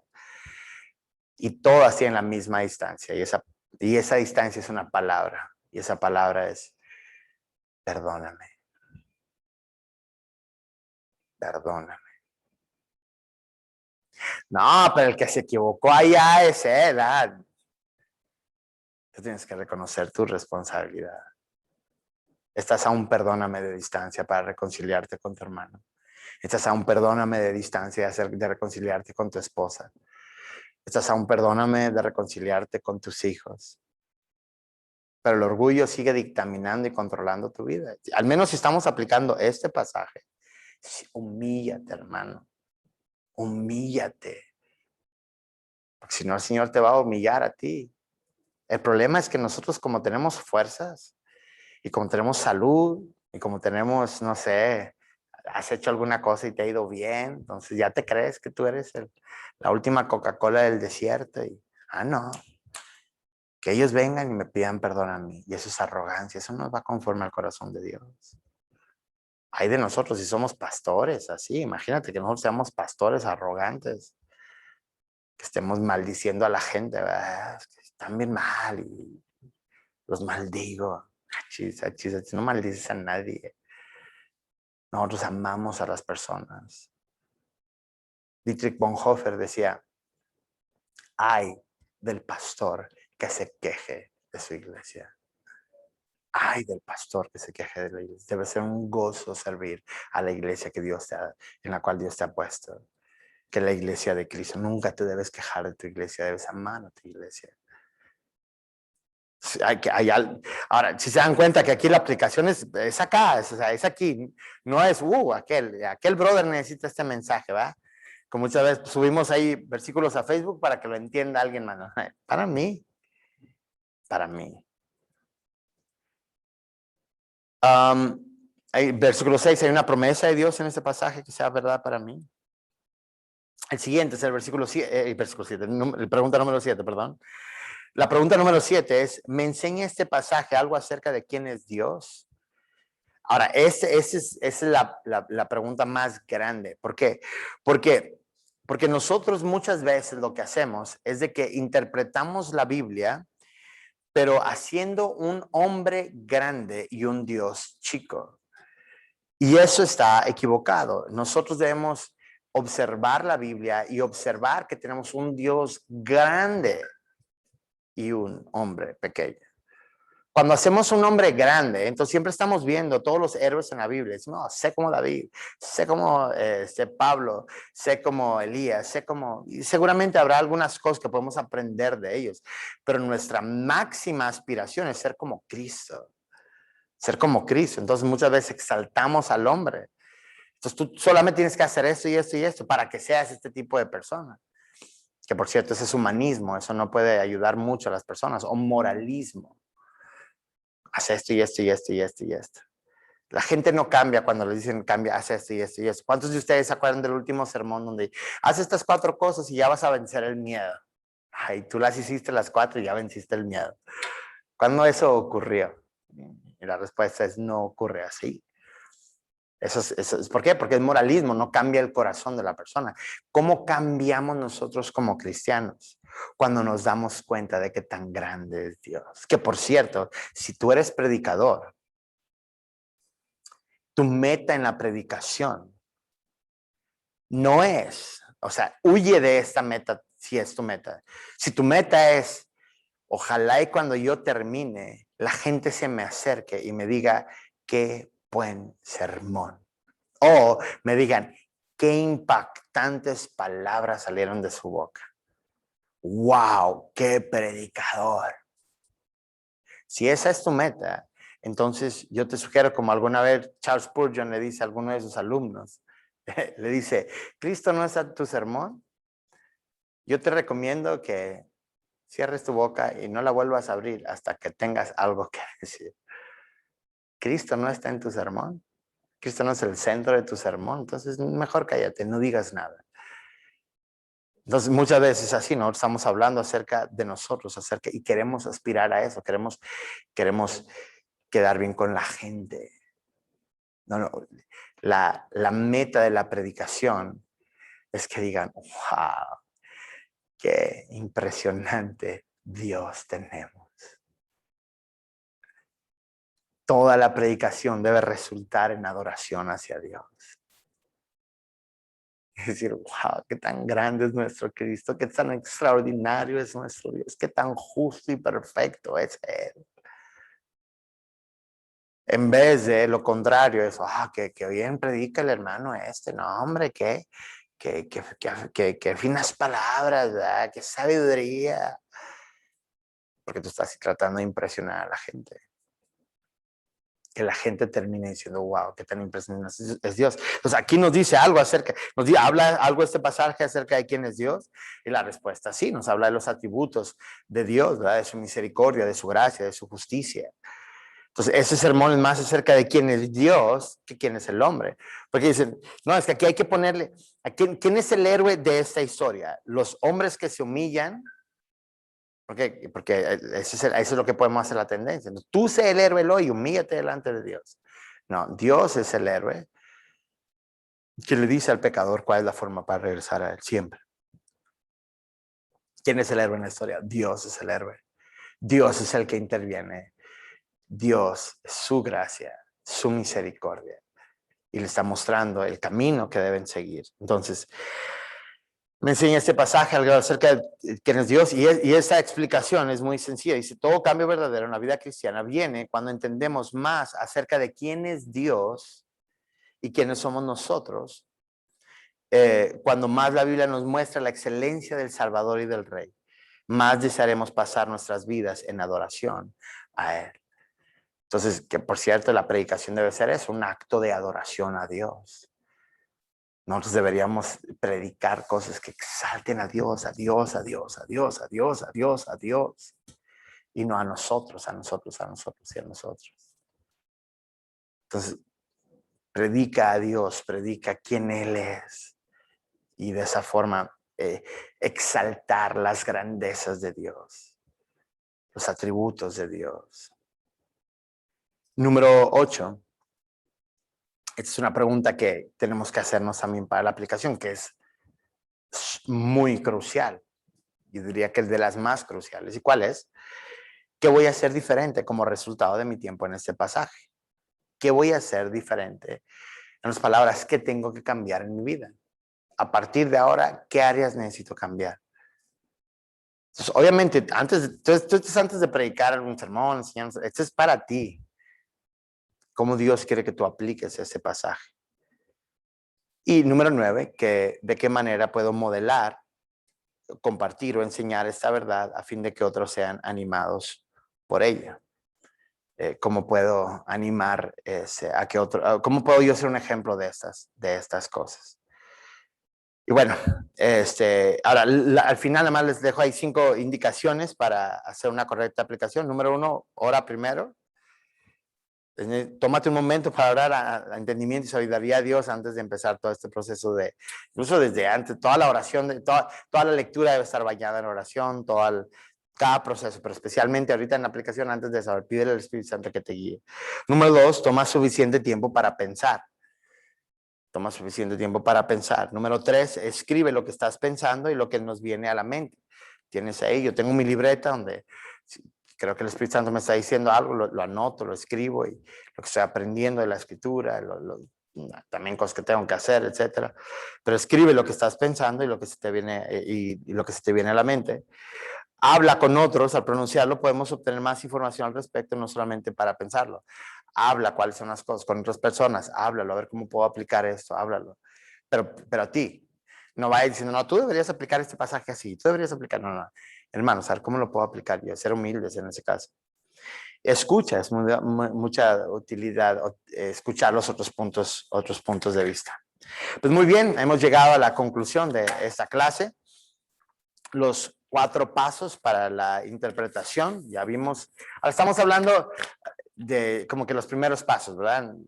Todavía tenemos muchas más reglas, etcétera, pero ese es el orden en el que lo haríamos, ¿verdad? Observación, interpretación, análisis teológico y aplicación, ¿ok? Y no se pueden saltar ni uno de estos. Bueno, habiendo dicho todo eso, ahora sí pasamos a la sección de preguntas. Y quiero pedirles, por favor, que ustedes, si van teniendo preguntas, por favor, las anoten ahí en el chat del Zoom, por favor. Y eso nos va a ayudar a poder contestar las preguntas. Una vez más, ahí rápidamente les voy a decir las preguntas, los pasajes que tienen que hacer, que es Romanos 8, del 9 al 17, y Hechos 2, 32 al 47. Son los dos pasajes, y las preguntas que tienen que contestar es, ¿qué significa este pasaje? ¿Qué me dice acerca de Dios? ¿Es aplicable siempre en todas las circunstancias? ¿Cuál es la enseñanza que Dios nos quiere dar? ¿Cuáles son las grandes ideas del pasaje? ¿Cuáles son algunas doctrinas bíblicas que encontramos en el pasaje? ¿Cómo lo aplico a mi vida? ¿Señala este pasaje pecado en mi propia vida? ¿Hay un mandamiento a obedecer? ¿Y hay algo que tengo que hacer diferente a partir de este pasaje? Son las preguntas que tenemos que hacer. ¿Ok? Ahora sí, empezamos con las preguntas. Bueno, algunas son observaciones, entonces ahí va. Y algunas me imagino que son preguntas. Entonces voy a leerlas como vienen porque no... Ok, gramaticalmente hablando, un punto y coma, ¿cuál sería? Coma, ¿sería un conector? Sí, gramaticalmente, claro, ese es un conector. Si un punto y coma es un conector, la respuesta es sí. Ok, siguiente. Qué grande es Dios que para conocerlo y entenderlo ha tenido que usarse de técnicas, métodos, principios para lograr entenderlo o conocer su pensamiento a quien se ha estudiado. A ver, qué grande es Dios que para conocerlo y entenderlo han tenido que usarte técnicas, métodos y principios para lograr entenderlo y conocer su pensamiento a quien se ha estudiado como... La verdad no entiendo la pregunta, si me la pudieran volver a plantear. No entiendo la pregunta de Eduardo Montalvo. Bueno, no sé si es pregunta, pero bueno, a lo mejor, no sé. Ok, siguiente. No, coma. El punto y coma es un signo de puntuación. Los conectores son palabras como ejemplos en sí mismos, además. Depende de cómo tú lo estés viendo, ¿verdad? O sea, si estás hablando de palabras, sí, pero finalmente algo que es muy importante que entendamos, que al leer la Biblia, nosotros estamos leyendo con capítulos y con versículos, ¿ok? Capítulos y versículos. Y tenemos que darnos cuenta que en el texto original no estaban los capítulos y los versículos. En otras palabras, ¿para qué están los capítulos y los versículos? Esos fueron insertados ya después. Inclusive unos fueron después del tiempo de la Reforma y otros tienen más poquito, como el año 1700 por allá, que son los versículos. Lo único para lo cual están esos números es para ayudarnos a ubicar un texto, al igual como en la Constitución, artículo A, sí, la ley tal, perdón, artículo tal, párrafo tal, línea tal. Eso es simplemente para ayudarnos a ubicar. Entonces, por eso tenemos los pasajes de la escritura. ¿Ok? Entonces, yo les quiero que lean todo el contexto, lean todo, no nada más un versículo por sí mismo. ¿Ok? ¿Qué libro nos recomienda de teología o doctrina? La primera recomendación que les hice es el manual o la confesión de fe de los centros de fe. Ese sería el primero que yo les sugiero que ustedes lean y que les sugiero que lo estudien bastante ya que salga esto. La verdad es un tesoro. Son 30, arriba de 30 o por ahí más o menos lecciones con respecto a qué creemos y la verdad está muy bien, es la confesión de fe de los centros de fe. Pues yo les sugiero que comiencen con eso. Ya después, el que les mencioné es uno, se llama Wayne Grudem, el apellido es G-R-U-D-E-M, Wayne Grudem, y él tiene un buen libro de teología sistemática, que es o sea, es lenguaje más actualizado. Digo, si se quieren ir a los clásicos, entonces van a batallar un poquito más para la lectura, pero digo, está bien, ¿verdad? Quieren leer a Berkhof, pues vayan a Berkhof, ¿verdad? Pero yo les quiero esto un poquito más fácil de dirigir. Ok, siguiente. Cuando estudias teología, encuentras algunas doctrinas que se han identificado y documentado, pero llegan a conclusiones distintas. ¿Por qué llegan a lugares diferentes si utilizan un método similar o tal vez el mismo? Bueno, ahí está el dilema. Muchos dicen, no, es que yo ya no voy a estudiar porque mucha gente lee el mismo pasaje y llega a diferentes conclusiones. Eso es hacer trampa, ¿verdad? O sea, tú tienes que entrarle al tema. Y ya cuando ahora sí, tú te vas a dar cuenta por qué es que diferentes personas llegan a diferentes conclusiones. Y te puedo decir, una de las grandes diferencias es cuáles son las herramientas de hermenéutica que ellos toman para estudiar diferentes pasajes. Entonces, por ejemplo, muchas personas, simplemente con eso, ellos dicen, yo no creo que la Biblia es la autoridad de Dios. No lo creo como autoridad. Entonces, como no lo creo como autoridad, entonces pues simplemente son ideas bonitas y grandes. Entonces, finalmente van a cambiar doctrinas. ¿Por qué? Porque ya tienen una premisa. Ahora, nosotros no diríamos ellos son evangélicos cristianos, sino que diríamos pues, son de otro índole, ¿verdad? Pero los que somos evangélicos cristianos creemos en la escritura como la palabra de Dios. Entonces tú tienes que hacer tu propio estudio con respecto a esto. Y no solamente de las ideas de personas. Entonces, estudiar teología es un asunto, es una tarea difícil, pero sin embargo extraordinaria. Y aquí nosotros tenemos que hacer nuestro trabajo, especialmente si tú quieres enseñar la Biblia, tienes que hacer tu trabajo como maestro de la palabra de Dios. Entonces yo sí te recomiendo, estudia, aunque lleguen a las mismas conclusiones. Por eso es que lo más sencillo es hablar de los comentarios bíblicos. Tú lees un comentario bíblico y dices, bueno, ese es el comentario que dice MacArthur, ¿verdad? Pero este es el comentario de Matthew Henry, luego este es el comentario de Carson, y luego o sea, cada uno te va a dar un comentario distinto y tú tienes que leerlos todos para llegar a una idea, ¿ok? Entonces, pero no porque tengan diferentes comentarios, significa que no podemos leerlos o todos están mal, ¿no? Tienes que leer y a este, y a este, y a este, y a este, y en base a eso ahora sí tener tú una propia construcción. Alguno dirá, este ya está bien lejano, no es ortodoxo, no es una interpretación ortodoxa. ¿Qué es una interpretación ortodoxa? La interpretación que siempre le han dado todos los cristianos durante los últimos 500 años, por decirlo así. Las palabras pero hay de repente interpretaciones que son muy innovadoras, ¿verdad? No, es que esto se refiere a esto y ya se viajan a otra cosa bien diferente. Eso no ortodoxo. Y nos alejamos de esas cosas de los que son no ortodoxos, nos quedamos más bien con lo ortodoxo, lo que así siempre se ha interpretado la Biblia. Eso es algo que siempre han interpretado de la misma forma. Ok, ¿dónde podemos conseguir el manual de los centros de fe? Buena pregunta. Hay que esperarnos a que lleguen. Primeramente Dios está trabajando en eso. Llegará el momento donde ya se pueda publicar y aquí seremos los primeros en anunciar que ya lo pueden tener. Pero esperen ya para que salga ese. Hechos 17 nos dice. Ok, qué bien. Dice, Hechos 17 nos dice, y esos eran los más nobles que los que estaban en Tesalónico, pues recibieron la palabra con toda solicitud, escudriñando cada día las escrituras para ver qué cosas eran así. Es un ejemplo bíblico de lo que es la verificación. Sí, exactamente. Exactamente. Y eso es lo que nosotros tenemos que hacer. Esa es nuestra responsabilidad. Nosotros escuchar lo que se dice y a ver, vamos a la Biblia, vamos a la palabra de Dios, vamos a ver si verdaderamente es así o solamente es una opinión de hombres o una opinión, que por cierto, las grandes herejías son opiniones de hombres y mucho es simplemente con ver y contrastar la Biblia y decimos, pues no, eso no es así. Decía un pastor, mira, no busques una iglesia que esté cercana a tu casa, busca una iglesia que esté cercana a la Biblia. Busca una iglesia que esté cercana a la Biblia, a las escrituras, que se enseña las escrituras y ahí no vas a tener nunca un problema. Ok. Esto es aplicable para Levítico 19:28. Y no harás rasguños en vuestro cuerpo por un muerto, no imprimiréis en vuestro señal alguna. Podemos usarlo este tiempo para hacer observaciones de los tatuajes que son malos. Miren, no se pongan tatuajes, o sea, punto, nada más, o sea, no lo hagan, o sea, no tiene.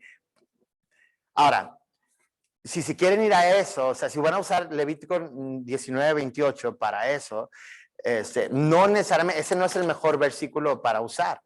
Digo, porque también, si le sigues ahí en Levíticos, también te dice que no puedes utilizar ropa de diferentes telas. También dice que los hombres no se pueden descubrir la sien. También dice que los hombres no pueden quitarse la barba ni cortarse el pelo. Entonces, son reglas para la tribu de Leví. Pero, o sea, no te pongas tatuajes y no te pongas tatuajes y punto. ¿Por qué? Porque, número uno, tenemos que hacer la pregunta, ¿esto glorifica a Dios? O sea, para el creyente, ¿esto glorifica a Dios? Ahora, si alguien dice, es que mira, es que seguramente Dios va a usar mis tatuajes para que alguien venga a Cristo. Hasta el día de hoy, yo no he escuchado a alguien que diga, mira, yo estaba caminando en la calle, el otro día vi a alguien y traía un tatuaje. ¿Y sabes qué pensé? El Espíritu Santo me redarguyó, mis pecados, caí de rodillas y mi vida cambió porque le vi un tatuaje a un cristiano. La onda no es por ahí. Entonces, causa mucha confusión, causa mucho problema. Entonces, simplemente no lo hagas. Tú aléjate de los tatuajes. ¿Por qué? Porque no necesariamente ayuda y que, por cierto, te va a hacer perder muchos puntos con tu credibilidad. Entonces, evita eso, ¿ok? Siguiente. Sabemos que el que nos da la guianza es el Espíritu Santo, pero ¿cuándo saber que le estamos dando un significado correcto al pasaje? Ok, sabemos que, ok, ¿cuándo saber que le estamos dando? Ok, ahorita ustedes están iniciando su proceso de interpretación, ok. Entonces, al estar dando estas interpretaciones, ahora, ¿qué van a hacer? Van a dar el siguiente paso. ¿Y cuál es el siguiente paso? Ahora sí, contrástalo con los comentaristas bíblicos. Ahora sí vete a Baxter, ahora sí vete a Matthew Henry, ahora sí vete. Y entonces compáralo con lo que ellos dicen. Y ahí ya te estás dando cuenta, al menos con alguien que le ha dedicado tiempo a esto, para hacer estos comentarios bíblicos y si es congruente a las aplicaciones que siempre se han dado y siempre se han usado en la iglesia. Entonces, pero eso genera mucho tiempo, ¿verdad? O sea, no es así de que, pues sí le estoy atinando a esto. No, implica orar bastante, pedirle bastante al Espíritu Santo y después de eso contrastar esto con lo que siempre se ha dicho, porque muchas cosas modernas hoy salen de cosas que simplemente a alguien se le ocurrió y ahora quieren aplicarlo. Y están mal aplicando. Entonces, tengamos cuidado, pero sabes que viene del Espíritu Santo porque estás tratando de ser lo más fiel. La pregunta que tú estás haciendo es, ¿cuál es el mensaje que nos quieres mostrar, Dios? Y no, ¿cuál es el mensaje que yo quiero sacar de aquí? Esa es gran diferencia. ¿Cuál es el mensaje tuyo en esa parte de la escritura? Ok, siguiente pregunta es, Dios nos habla de diferente manera a cada uno según la vida, circunstancias, según lo que Dios quiera tratar a cada uno. La respuesta es sí y no. O sea, en otras palabras, ok, Dios nos habla de diferentes formas, circunstancias, sí, pero hay una forma en la cual Dios ha establecido como su revelación hacia nosotros. Y ese es 100% seguro, y esa es la Biblia. Es la palabra de Dios. Por eso es que nosotros caminamos en eso, ¿ok? Si nosotros decimos, bueno, yo voy a tomar circunstancias, situaciones, experiencias y en base a eso pensar que Dios, ahí cae quien más. Imagínate si sobre un pasaje ya hay interpretaciones diferentes, ahora imagínate sobre vivencias diferentes. Nunca vamos a llegar a ninguna conclusión. Entonces tenemos que tener mucho cuidado de nosotros no basar nuestras cosas en base a nuestra experiencia, ¿verdad? Porque si tu experiencia es tal, entonces tú vas a pensar que siempre es así. Entonces, por ejemplo, hay unos que dicen, bueno, es que Dios me habla a través de los sueños, amén, que Dios te habla a través de los sueños, pero contrasta tus sueños con la palabra de Dios. Porque si tus sueños contradicen a las escrituras, entonces no es Dios que te está hablando, sino son cosas que tú te estás imaginando. Entonces, ¿cómo puedes contrastar que todas estas vivencias y cosas que tú compáralos con la palabra de Dios? Si va acorde a la palabra de Dios, entonces amén. Y si no va acorde a la palabra de Dios, entonces deséchalos. Porque una vez más, lo único 100% seguro que sabemos que proviene de Dios, lo único que estamos 100% seguros que proviene de Dios es su palabra. El único que podemos estar 100% seguros. Experiencias, cosas que se deben ganar a mente, incluso visiones angelicales, en esas puede haber errores, Y lo hemos visto a lo largo de la historia, que ha habido errores grandes. No todas las experiencias son malas, pero algunas de ellas sí fueron. Entonces, si tú te das cuenta, todas las religiones grandes ahorita, que son los musulmanes, los testigos de Jehová, los mormones, todos ellos tuvieron experiencias angelicales incluso.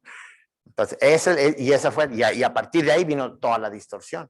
Por eso el apóstol Pablo dice, mira, si un ángel o yo o un ángel les enseña un evangelio distinto al que hemos predicado, sea anatema.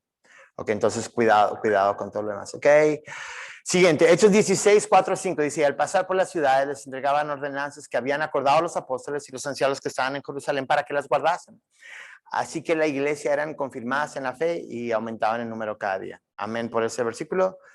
Ok, continuamos. No sé cuál es la pregunta ahí. A ver.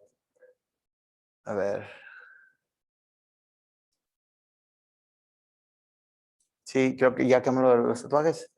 Jesús mencionó que no llamemos a nadie maestro porque hay un solo maestro, pero Efesios 4:7, uno de los ministerios es el de maestro. Ok, sí, bueno, aquí la cuestión aquí tenemos que darnos cuenta de algo del significado, una vez más, el contexto en el cual se estaba llamando, ¿verdad?